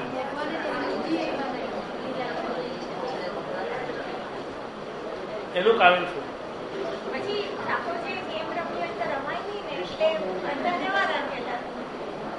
એવું છે મનીષાબેન કે એક માનુષ માધુર્ય અને ભગવાન માધુર્ય, આ બેમાં બહુ મોટું અંતર છે. આ દુનિયામાં સૌથી હેન્ડસમ માં હેન્ડસમ, કારણ કે પુરુષને બ્યુટીફુલ ન કહેવાય. તમે અગર જો કોઈ દિવસ આવી ભૂલ કરી નાખો તમારી મરજીની વાત છે કે તમે ઐશ્વર્યા રાયની સાથે શ્રી રાધિકાના સૌંદર્યને તમે સરખામણી કરો, કારણ કે અંત તો બધા એક માનવ સૌંદર્ય છે. અને કૃષ્ણે જે દુર્યોધનની સામે જે પોતાનું સ્વરૂપ પ્રગટ કર્યું એ માનુષ સૌંદર્યનું, ભગવત સૌંદર્યનું નહીં. અગર જો ભગવત સૌંદર્ય દુર્યોધન જો જોઈ લે તેને અને ભગવાનનું પ્રગટ કરશે તો દુર્યોધનની શું તાકાત છે કે ભગવાન પર નહીં મોહે? આમાં શું દુર્યોધનની વિશેષતા છે? નહીં, ભગવાનની ઈચ્છા જેવી છે. એ બધાની આગળ પોતાનું ભગવત સૌંદર્ય, ભગવાન માધુર્ય પ્રગટ કરતા નથી. એ તો પોતાના જયારે અંતરંગ ભક્તો જાય ને ત્યારે એની આગળ એ પોતાનું સૌંદર્ય પ્રગટ કરે છે. નહીં તો પૂતનાએ ભગવાનને જોયા અને છતાં પણ એને મારવાની ઈચ્છા થઈ. ભગવાન માધુર્યને જોયા પછીથી મારવાની ઈચ્છા મનમાં શેષ રહી જાય તો પછી ભગવાન માધુર્ય કેમ કહેવાય?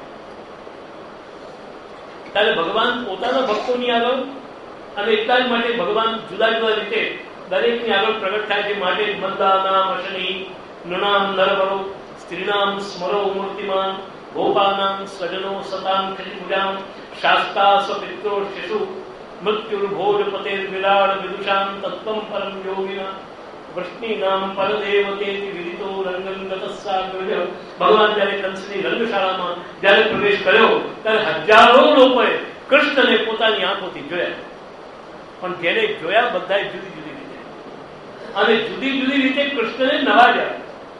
એમાં સૌથી પહેલા જે પેલા મલ્લો કે જેને કુસ્તી કરવાની હતી એને જયારે કૃષ્ણને દૂરથી જોયા એ કેવા લાગ્યા? મલ્લાનામ અશની એટલે વજ્ર, સાક્ષાત કોઈ વજ્ર. આને આપણે શું મુક્કો મારીશું? આ એક ડુંબો મારશે ને.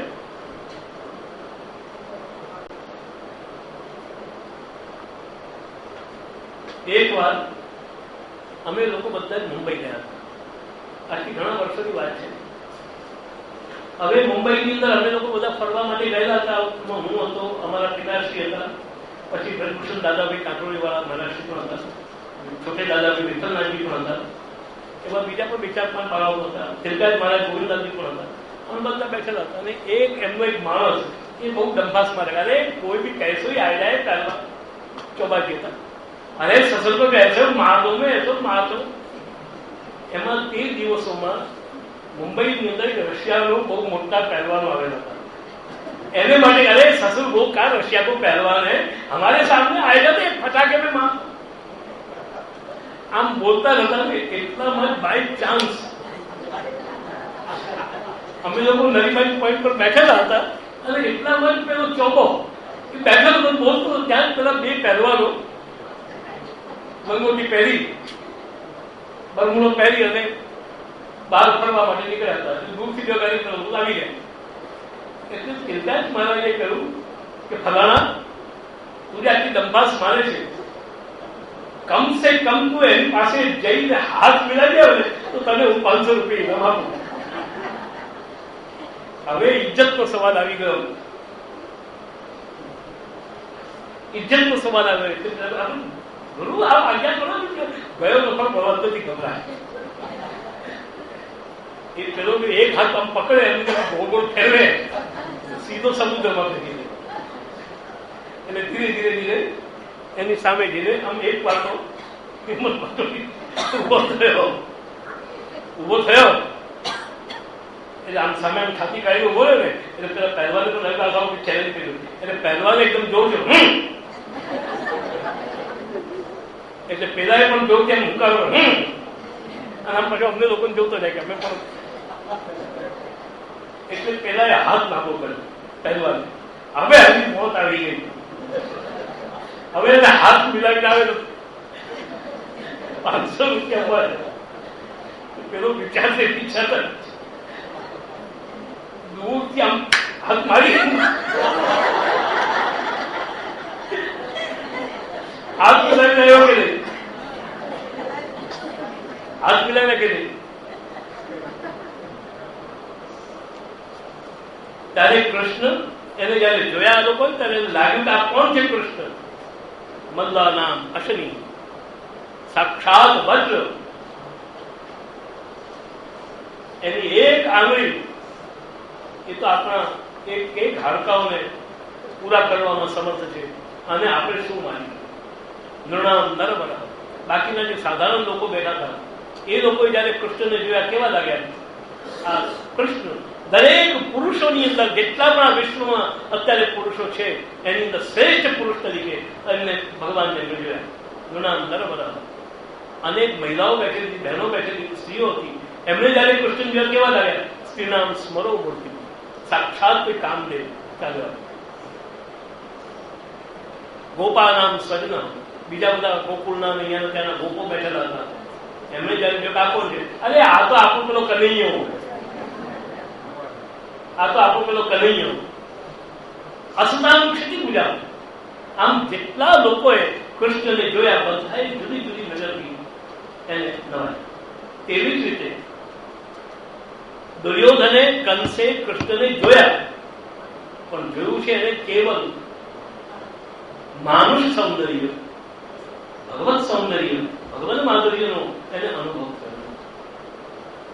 ત્યારે આ સર્વાત્મ ભાવ જે છે એ યાદ રાખજો કે માનુષ માધુર્યથી નહીં, ભગવત માધુર્યથી પ્રગટ થાય છે.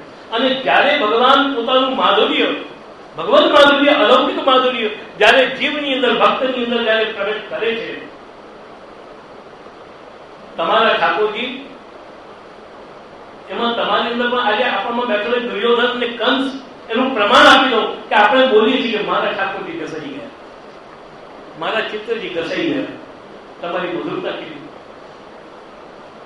જેનો ઠાકોર ઘસાઈ ગયો, જેમ તમે દુનિયામાં બોલો છો, હવે એ બુઢા થાય, હવે એ બુઢા થાય. એ ખરા પણ બુઢા થઈ ગયા. અત્યારે વૈષ્ણવ શું કહે? મારા ઠાકોરજી ઘસાઈ ગયા, ચિત્રજી. મારા ઠાકોરજીનું મુખાબિંદ એટલું સુંદર નથી. મારે કોઈ સુંદર મુખાબિંદ વાળા ઠાકોરજી. ત્યારે આપણી સામે જયારે ભગવાન પોતાનું માધુર્ય જયારે પ્રગટ કરે છે ત્યારે સર્વોપી આત્માનો ભાવ ભગવતી એ નિષ્ઠા વાળો બને છે. આપણી આંખો કૃષ્ણ પર ક્યારે દિવે ટકે છે કે જયારે કૃષ્ણ આપણા હૃદયમાં આ માધુર્યને જયારે પ્રગટ કરે છે. જ્યાં સુધી એ ન દેખાય, એ ન અનુભવાય, ત્યાં સુધી એ વસ્તુની અંદર આપણી ચિત્ત વૃત્તિઓ પ્રવેશતી નથી. એટલે સૌથી પહેલો ધર્મ ભગવાન નિભાવે. મારે આને આનંદ આપવો છે, આને આપવું છે, માટે પોતાનું સૌંદર્ય એના હૃદયમાં પ્રગટ કરે છે. અને પ્રગટ કરે છે ત્યારે એની દરેક ઇન્દ્રિયો દ્વારા એ સર્વદા સર્વભાવેન ભજનીયો વિરાદીપ સસ્ય અયમેવ ધર્મ એમ એ પાળતું થાય છે.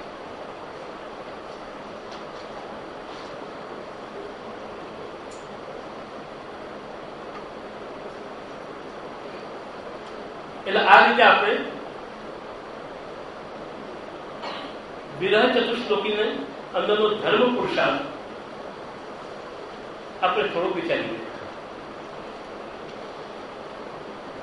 ત્યારે ભગવાન કેવલ આવી જે ભક્તિ છે, આ જે ભક્તિ છે, આ ભક્તિથી ભગવાન સાધ્ય છે.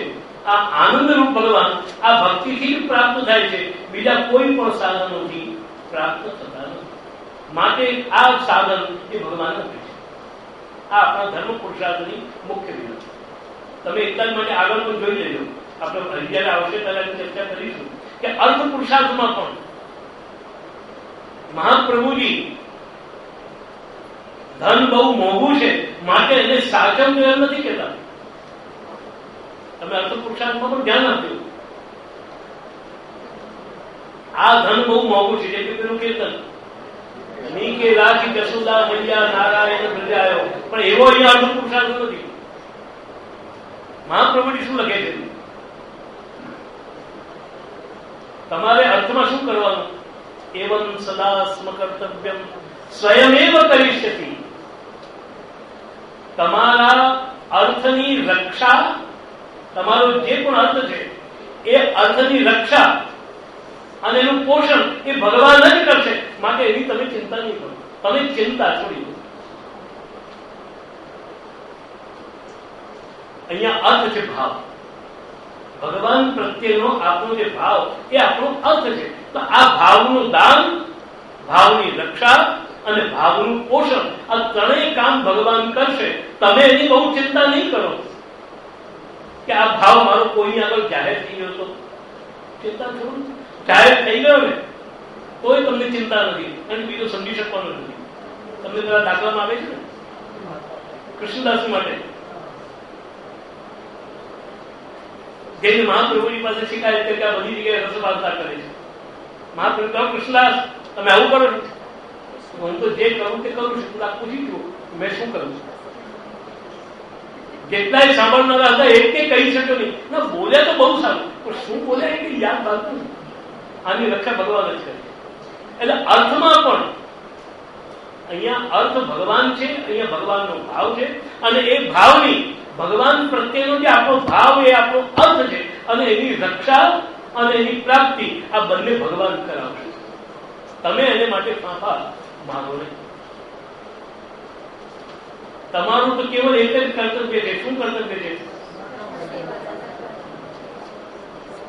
આશ્રય ભાવે અહંકાર વિના જે કંઈ પણ પોતાનાથી બની જાય તે કરી નાખો.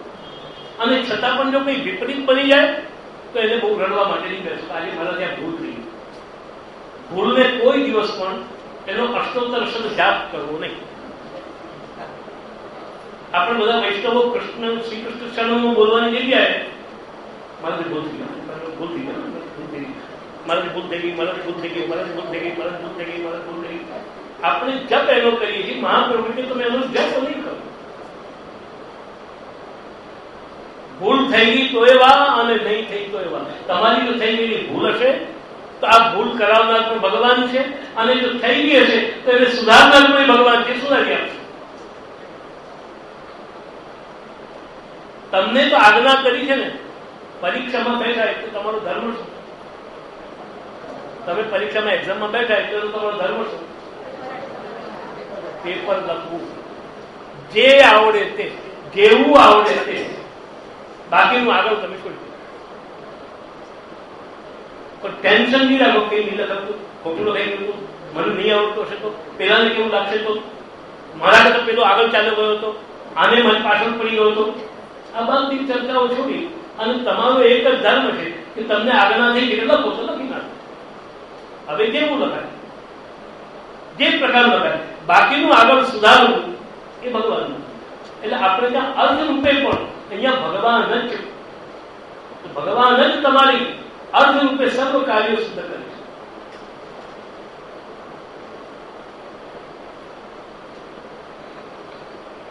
તત્રૈવ પુનઃ ભગવતા સર્વધર્માન નિરૂપયતા શ્રીમદ ઉદ્ધવ પ્રતિ ઉત્તમ સર્વેશામ મલ ઉપાસન. ભગવાને ઉદ્ધવજીને એકાદશ સ્કંદની અંદર જે ભક્તિનો ઉપદેશ આપ્યો અને વર્ણાશ્રમ ધર્મની જે ચર્ચા કરવામાં આવી ને ત્યાં આ બધી વાતો આવે છે. 4 વર્ણના ધર્મો, બ્રાહ્મણ, ક્ષત્રિય, વૈશ્ય, શુદ્ર.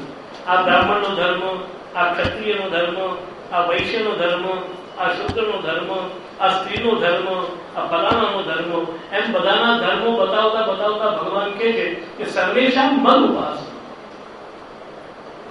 કોઈ પણ વર્ણનો કે કોઈ પણ વ્યક્તિ હોય તો મારી ઉપાસના, સેવા, ભક્તિ એ દરેકનો ધર્મ છે. એટલે આ સેવા કોનો ધર્મ? બ્રાહ્મણનો, ક્ષત્રિયનો, વૈશ્યનો, વૈષ્ણવનો કોનો? ઠાકોરજીની સેવા કોને કરવી? વૈષ્ણવે કે અવૈષ્ણવે?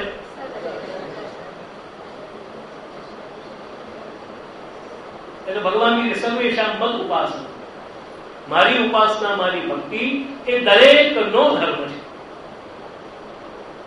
અને આ જણાવ્યા પછીથી મારી ઉપાસના, મારી ભક્તિ એ દરેકનો ધર્મ છે. તો મારી ભક્તિ, મારી ઉપાસના કઈ રીતે કરવી? દરેકનો જે ધર્મ છે કે મારી ઉપાસના કરવી, મારી સેવા કરવી. તો ભગવાનની ઉપાસના બ્રાહ્મણે કેવી રીતે કરવી, ક્ષત્રિય કેવી રીતે કરવી, વૈશ્ય કેમ કરવી, શુદ્ર કેમ કરવી, સ્ત્રીએ કેમ કરવી?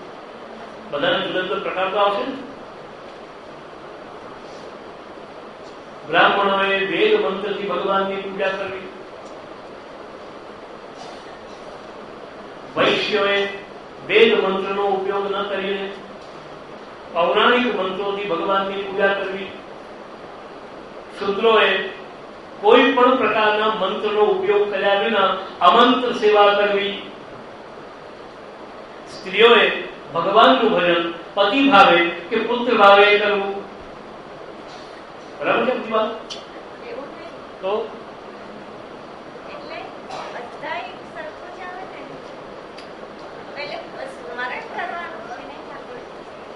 આપણે આજના દિવસે એવો ભાઈ ભગવાન જોવા, ભાઈ તમારી ગણેશ પૂજા, ગણેશ ભગવાન છે એટલે અમે તો ભગવાનનું રૂપ જાણીને ગણેશની પૂજા.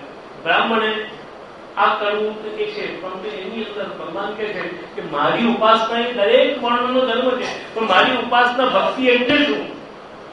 તો સૌથી છેલ્લે એનો નિચોડ કાઢીને ભગવાન કહે છે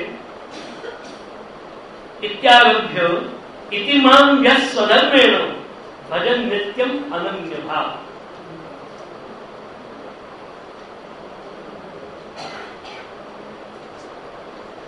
આ પ્રમાણે પોતાનો ધર્મ સમજીને જે મારું અનન્ય ભાવે ભજન કરે છે, અન્ય ભાવે નહીં,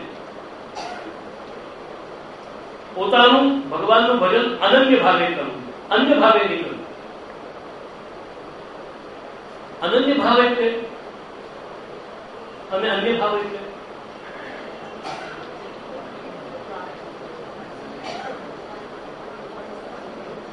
અનન્ય ભાવ અને અન્ય ભાવ. ભગવાનને અન્ય માનવા તો ભગવાનમાં અનન્યતા રાખવી. ભગવાનમાં અનન્યતા કેવી રીતે રાખવી?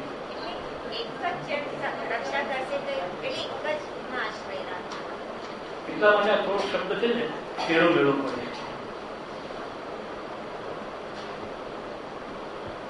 તમે તમારા આત્માનું ભજન અન્ય ભાવે કરો છો કે અનન્ય ભાવે? તમને જે તમારી આત્માની યાદ આવે છે, તમે જે તમારા આત્માનું સ્મરણ કરો છો, તમને જે તમારી આત્માનો વિચાર આવે છે, અન્ય ભાવે કે અનન્ય ભાવે?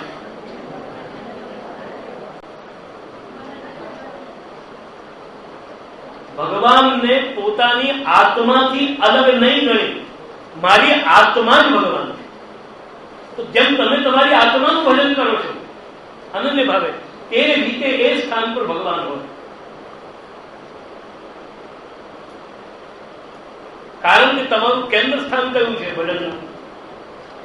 તમારું કેન્દ્ર બિંદુ કયું છે? તમારા ભજનનું કેન્દ્ર બિંદુ કયું છે? તમે ભજન કરો છો કેમ કરો છો? તમારા આત્માના કલ્યાણ માટે, તમારા આત્માના સુખ માટે, તમે આત્માની ઉન્નતિ માટે, આત્માના ઉત્કર્ષ માટે. આજને દિવસે તમારા ભક્તિનું જે કેન્દ્ર છે એ તમે, તમારી આત્મા. એની જગ્યાએ એ કેન્દ્રમાંથી તમારી જાતને ખસેડી અને ત્યાં ભગવાનને મૂકો.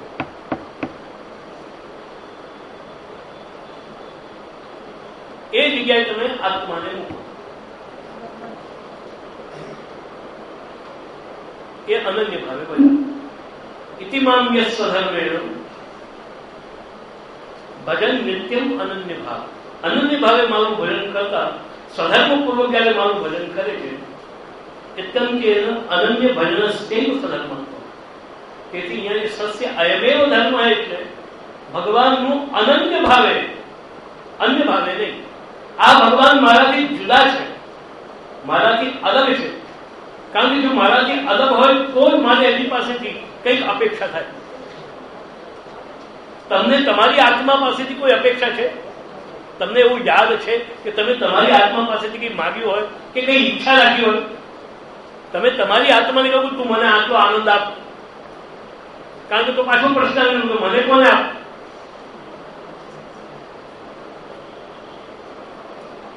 આ નિરપેક્ષ ભજન ત્યારે બને છે કે જ્યારે ભગવાન આપણી આત્મા બને. આપણી આત્માથી અલગ પદાર્થ ભગવાનને કલ્પના કરવી અને માનવા એ અન્ય ભાવે ભજન છે. અને પોતાની સાથે પોતાને એ જ ભગવાનને એક અંશ રૂપમાં વિચારી અને પોતાનાથી અનન્ય ભગવાનને માની અને ભગવાનનું ભજન.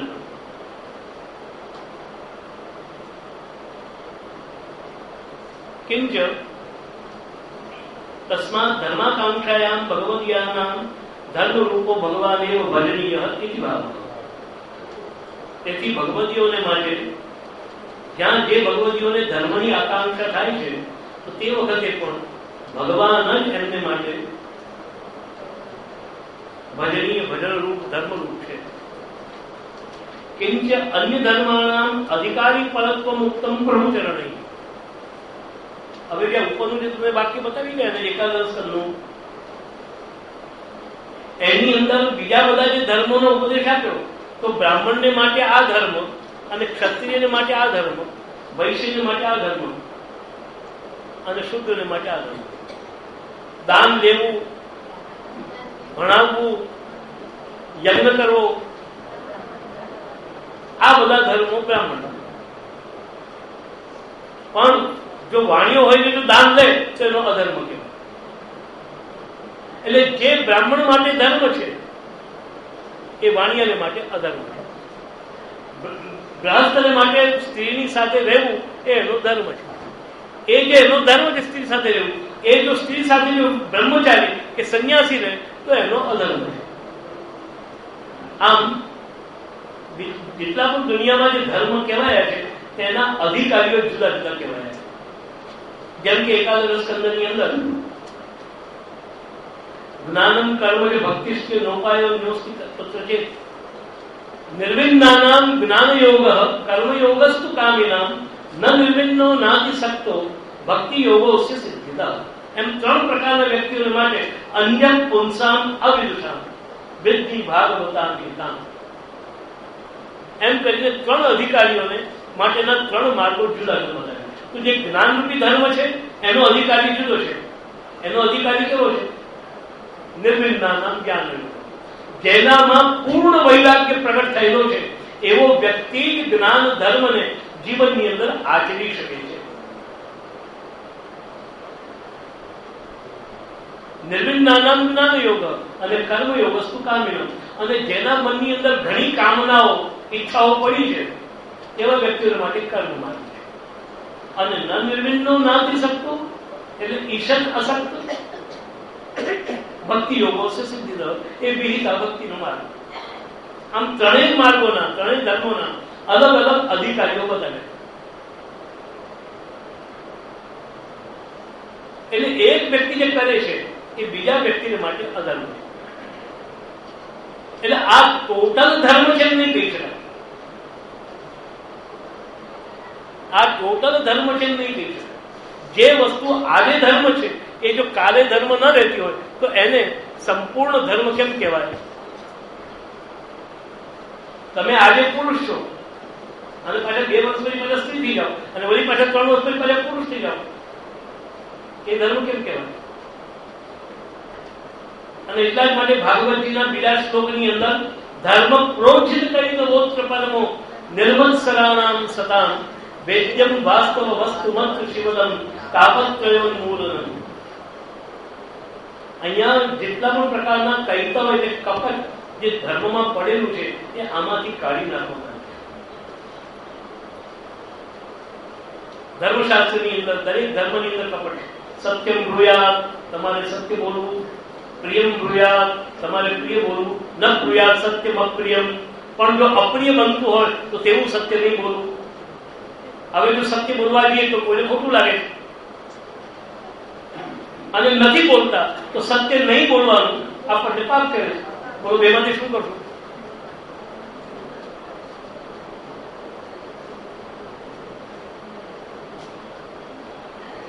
તું કાલે મરી જવાનો છે, આ સત્ય છે. હવે એને જો કહીએ, ડોક્ટરે કહી દીધું હવે આ ભાઈ છે ને 24 કલાકનું છે, એટલે ભાઈ શું ડોક્ટર તમને અનુભવ શું કહેશો? બસ ડોક્ટર કહી દીધું 24 કલાક છે. સત્યમ બ્રુયાત ન બ્રુયાત સત્યમ અપ્રિયમ. પેલાને સાંભળવું ગમ્યું તો હવે તે વખતે એને કહેવું શું? આપણે તું મરી જવાનો છે? ના નથી, તને બધું સારું થઈ જશે. પછી યુધિષ્ઠિર કેવું અશ્વત્થામા હતા નરોવા કુંજરોવા. એટલે દુનિયામાં જેટલા પણ ધર્મ છે એ ધર્મ એની અંદર આવું કપટ રહેલું, જે ક્યારેક કરાય છે અને ક્યારેક નથી કરાય. જે વ્યક્તિ આજે પ્રિય છે ને આવતીકાલે અપ્રિય છે, જે વ્યક્તિ સવારે પ્રિય હોય અને સાંજના અપ્રિય હોય, જે વસ્તુ આ કલાકે પ્રિય હોય અને આવતા કલાકે અપ્રિય હોય, એ ક્યારેય પણ શાશ્વત ધર્મ યા તો સત્ય ધર્મ એને કહેવાય. તત્વમ પુરુષન નપાવૃણું સત્ય ધર્માય દ્રષ્ટે, એમાં પણ જે સત્ય ધર્મની વાત કરવામાં આવી. ત્યારે અહીંયા ભગવાને આ જે ભક્તિ છે, અહીંયા એક જગ્યાએ ભગવાને કહ્યું આ બ્રાહ્મણનો આ બ્રાહ્મણનો આ ધર્મ અને ક્ષત્રિયનો આ ધર્મ અને સ્ત્રીઓનો આ ધર્મ. સ્ત્રીઓ કયા કપડા પહેરવા? સેવા કરતી વખતે કયા કપડા પહેરવા? અને ધોતી પહેરી જાય તો એવું તમને કોને કહ્યું? તમને કોને કહ્યું? અને ધારો કે કોઈ પુરુષને એવી ઈચ્છા થઈ જાય એને કયા કપડા પહેરવા? ખરેખર પુષ્ટિ માર્ગની અંદર સ્ત્રી અને પુરુષને માટે કોઈ સ્વતંત્ર કપડા છે જ નહીં. તમે સ્ત્રીના કપડા પહેરીને પણ જો સેવામાં જવા માંગતા હો,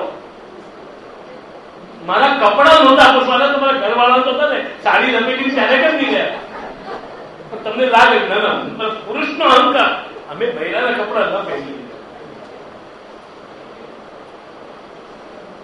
એ આપણો અહંકાર છે. વરના પુષ્ટિ માર્ગની અંદર ઠાકોરજીની સેવા કરવા માટે તમે ધોતી બંડી પહેરો કે તમે પછી સાડી ને ચોળી ચણિયા ચોળી પહેરો, એની અંદર કઈ ફરક પડતો નથી. અંત તો ગતવા તો તમારે ત્યાં જઈ અને તમારા બધા જ અહંકારને ઓગાળવાના જ છે.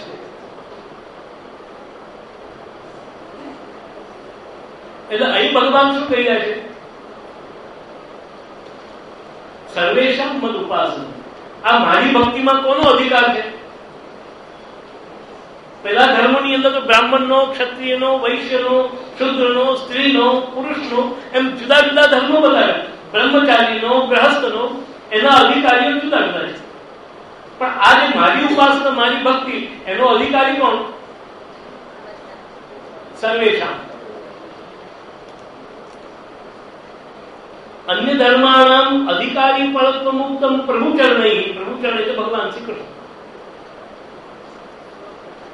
સ્વભજનસ્ય સર્વેષામ અધિકારિત્વમ તેન સર્વ પાપ શોધક નિર્મલ વસ્તુનો ન અધિકારાધિકમ અપેક્ષિતમ.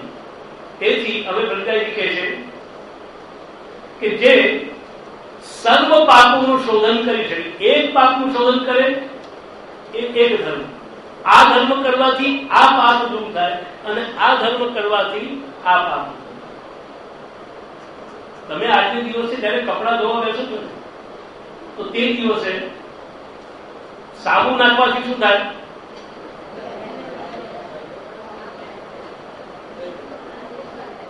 અને કિરણો નાખવાથી શું થાય? અને ગળી નાખવાથી શું થાય? એટલે હવે આજના લોકો છે ને પુષ્ટિ માર્ગ નથી. એ લોકો કે પેલા સાબુ નાખો, પછી ટીરોપોલ નાખો. અમારે તો એવો ધર્મ જોઈએ કે એક જ ચમચાથી કઈ ડોલમાં નાખીએ, ત્રણે ત્રણ કામ થઈ ગયું. સર્વ પાપ શોધક. પેલું એક પાપ શોધક, એક દુર્ગુણને દૂર કરે છે. સાબુ એક દુર્ગુણને, બીજા દુર્ગુણને ટીરોપોલ અને ત્રીજા દુર્ગુણને ગળી. અને છતાં પણ જે રહી ગયેલો દુર્ગુણ તેને પાછું છપાવવું પડે. એ પાછું ઝપાઝપ ઝપ ઝપાઝપ ઝપ ઝપાઝપ ઝપ પછી આખો ડાન્સ કરવો પડે. આ તો તમારી પુષ્ટિ માર્ગની રીતે સર્વ પાપ શોધન. કોઈ પણ પ્રકારનું પાપ હોય. આપણા વડોદરાની અંદર એક ડોક્ટર હતા, હજી પણ કદાચ છે તો ખરા, ભલે ડોક્ટરી કરી ખબર નહીં, એક હતા ડોક્ટર. એમના કમ્પાઉન્ડરે મને કહ્યું મારા શ્રી અમારા જે સાહેબ છે ને એમનું મિક્સચર આખા બરોડામાં પ્રસિદ્ધ હતું. આખા બરોડામાં કોઈ પણ રોગ થયો હોય એમનું મિક્સચર હોય તો મટી જ જાય. પછી મને એમના કમ્પાઉન્ડર, અમારા સાહેબ છે ને એક મિક્સચર છે ને બધા જ રોગની દવા નાખે છે. મેલેરિયાની, કોલેરાની, ટીબીની, ખાંસીની, શરદીની, દસ્તની, દસ્તબંધ દવા, બધી દવાઓ કોઈ તો એક લાગી જશે.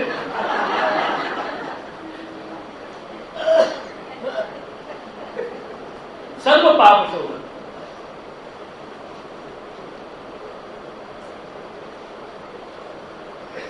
તેલ સર્વ પાપ શોધક નિર્મલ વસ્તુના. અને એવી વસ્તુ જે નિર્મલ હોય તે દરેક પ્રકારના પાપને દૂર કરી શકે. જે નિર્ગુણ હોય તે સત્વ, રજ અને તમના મગને ધોઈ શકે.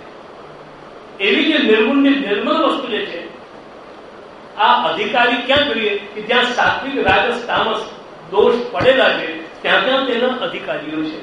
પણ જે વસ્તુ નિર્ગુણ છે, જે ગુણાતીત છે, પ્રકૃતિથી પર છે, તેની અંદર એને કોઈ અધિકારીની અપેક્ષા નથી. ગમે ત્યાં આવો, ગમે ત્યાં આવો.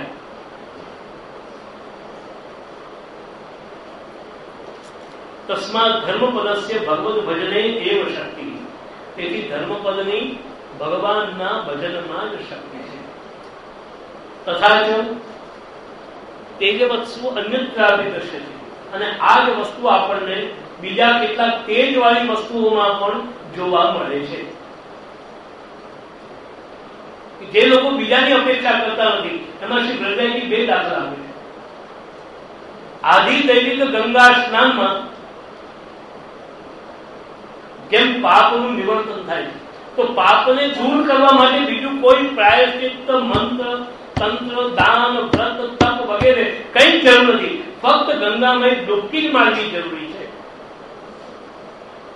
જ્યાં આદિદૈવિક ગંગા વિદ્યમાન છે ત્યાં કેવળ તમારી એક ડૂબકી તમારા દરેક પાપોને દૂર કરવા માટે સમર્થ છે.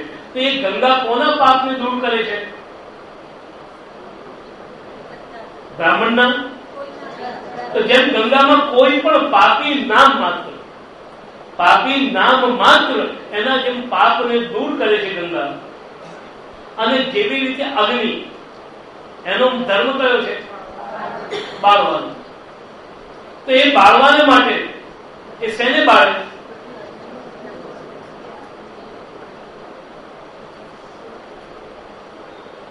અગ્નિ બાળતી વખતે કઈ વિચાર કરે છે?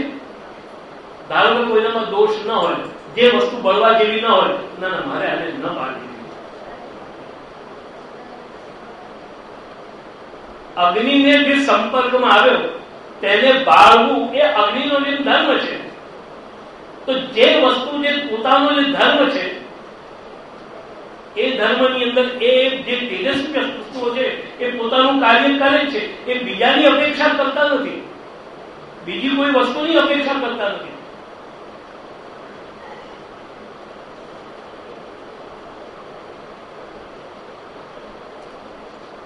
અન્ય ધર્માદિશુ ધર્મત્વમ ચેત સ્યાત. તેવી રીતે જે પહેલા બતાવી ગયેલા ધર્મોમાં અગર જો ધર્મપણું હોતે તો ઇષ્ટ રૂપ ભગવત પ્રાપ્તિ રવિ સ્યાદેવ. અગર જો એ ધર્મ જ હોતે તો ધર્મથી જે ઇષ્ટ પ્રાપ્તિ થવી જોઈએ, તો સૌથી મેન ઇષ્ટ પ્રાપ્તિ એ ભગવાન છે. એ ભગવાનની પ્રાપ્તિ થવી જોઈએ. અને જો ન થઈ શકતી હોય તો એટલે ધર્મ ને ધર્મ કહેવાય. સર્વેશાંચ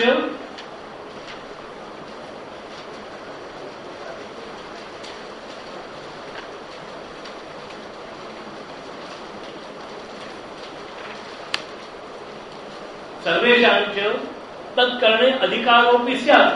અને તેમજ જો અગર જો આ બીજા ધર્મો જો સાચા અર્થમાં ઇષ્ટ પ્રાપ્તિ કરાવનારા ધર્મ હોતે તો એની અંદર દરેકનો અધિકાર હોવો જોઈતો હતો. સૂર્યનો તાપ લેવાનો કોને અધિકાર? અત્યાર સુધી જમીનના દાવાઓ સાંભળ્યા, સમુદ્રના અને ગંગાના પાણીના દાવાઓ સાંભળ્યા, કોઈ પણ જગ્યાએ સૂર્યના કિરણના દાવાઓ સાંભળ્યા કે ભારત આટલું સૂર્યના કિરણો વધારે લઈ લે છે અને અમારા અમેરિકા અને કેનેડામાં ઓછા આવે છે, તો અમને આટલા કિરણો ત્યાંથી અમને અહીંયા પાસ કરી દેવા, એવો કઈ ઝઘડો સાંભળ્યો? સૂર્યના કિરણ લેવાનો સર્વને જેમ અધિકાર છે. તેથી સારાંશમાં શ્રી હરરાજી કહે છે કે બીજા બધા સ્થાનોની અંદર જે ધર્મપદ પ્રયોગ કરવામાં આવ્યો છે એ ગૌણ છે. એ ગૌણ પ્રયોગ છે, મુખ્ય પ્રયોગ નથી. હિ ઇતિ યુક્તશ્ચય મંત્ર સસ્યાય મેવ ધર્મો હિ, એમાંથી હિ છે ને, એટલે આ જે મેં અર્થ કર્યો છે કે જે મેં કહ્યું છે એ બરાબર જ છે. સર્વાત્મકસ્ય ભગવતે એવ સેવનમ આત્મધર્મ. સર્વાત્મક, સર્વની આત્મા એવા ભગવાનનું ભજન કરવું એ જ આપણો ધર્મ છે. હવે એનાથી થોડો વિકલ્પ કરીને બીજી વાત કે છે, હિતિ યુક્તશ્ચય અર્થ યદ અન્ય સંબંધ રહિતસ્યૈવ ભગવદ ભજનસ્ય ધર્મત્વ. દરેક પ્રકારના ભગવાનનું ભજન કોઈ પણ પ્રકારે કરો એ તમારો ધર્મ છે જ નહીં. આપણો જે ધર્મ, જે મુખ્ય પદ છે એ ધર્મ પદ ક્યાં લાગે છે? ભાઈ ગમે તે રીતે ભગવાનનું ભજન કરવું જોઈએ. खातिर से या बिहार से मैं मान तो गया અને झूठी कसम से आपका ईमान तो गया. એમ કોઈ પણ ભાવે ભગવાનનું ભજન કરો તો ભગવાનનું ભજન કરવાથી એ આપણો ધર્મ સચવાઈ ગયો. ભાઈ આપણે તો જેવું ફાવે, જેવું આવડે અને જેમ થાય તેમ આપણે ભજન કરી નાખીએ. તો અહીંયા એમાં એક વિરોધ કરે છે અનુરાજી. અન્ય સંબંધ રહિતસ્ય એવ ભગવદ ભજનસ્ય ધર્મત્વ. બીજાનો કે બીજી વસ્તુનો કે બીજા વિચારનો કે બીજી ભાવનાનો જેની અંદર સંબંધ ન થતો હોય અને કેવળ કૃષ્ણ પદાર્થ સાથે જ તમારો સંબંધ થતો હોય તેવા ધર્મ, એવી ભક્તિ, એવું ભજન એ તમારો ધર્મ. આપણે તો ઠાકોરજીની ભક્તિ કરીએ તો બાજુમાં તો આપણે પાછા બાપજી પધરાવી. અમે તો કેટલાય વૈષ્ણવના ઘરે દર્શન કર્યા.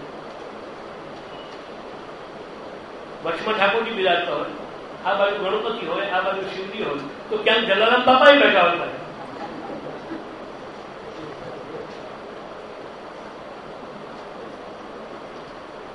ના ભાઈ, આપણે આને માનીએ ને આપણે આને માનીએ. આપણે તો બધાને માનીએ. ગનીમત સમજજો કે તમારા ઘરવાળાઓ આવું બોલતા નથી. એ જે દિવસે બોલી જશે ને આવું, તે દિવસે બહુ ભારે પડી જાય. ના ભાઈ, આપણે માની બધા જ પુરુષો સરખા. તમે પુરુષ ખરા ને આ પુરુષ ખરા ને આ પુરુષ ખરા, આપણે બધા સરખા. બહુ મોટો અલગ નથી. યતો ભગવતાભ્યુક્તમ ભક્ત્યા અનન્યા શક્રાય અનન્યા ચિંતયંતો મામ ભક્તાનામ ભગવદ ભજનમેવ સધર્મ ઇતિ સધર્મત્વેન ભગવાન એવ સેવ્ય ન તો અન્ય ધર્મેષુ મનોનિવેશનીયમ ઇતિ ભાવ. એટલે સૌથી છેલ્લે સરવાળે શ્રી બ્રહ્માજી કહે છે કે ભગવાનનું આ પ્રકારે અનન્ય ભાવે ભજન કરવું એ જ ધર્મ છે. બીજા કોઈ પણ ધર્મમાં જો પોતાનું મન જતું પણ હોય ને તો ત્યાંથી પાછું ખેંચી અને ભગવાનના ભજનમાં, ભગવાનની ભક્તિમાં પોતાના મનને વાળવું, એમ શ્રી મહાપ્રભુજી આ ધર્મ પુરુષાર્થ દ્વારા આપણને સમજાવવામાં આવ્યું. એમ આજે આપણે ધર્મ પુરુષાર્થનો શ્લોક નહીં પૂર્ણ કર્યું. હવે જયારે નેક્સ્ટ આપણે મળીશું ત્યારે અર્થ પુરુષાર્થની આપણે ચર્ચા કરીશું. હવે મળીશું ક્યારે એ બહુ મોટો પ્રશ્ન છે. પછી એક જ શનિવાર જ પછી, કારણ કે હવે જુલાઈની 18 તારીખ સુધીમાં ફક્ત એક જ શનિવાર બાકી બચે છે. હવે જે એક રાખવું તો એક રાખીએ અને નહીં તો સમ વેકેશન કરી નાખીએ.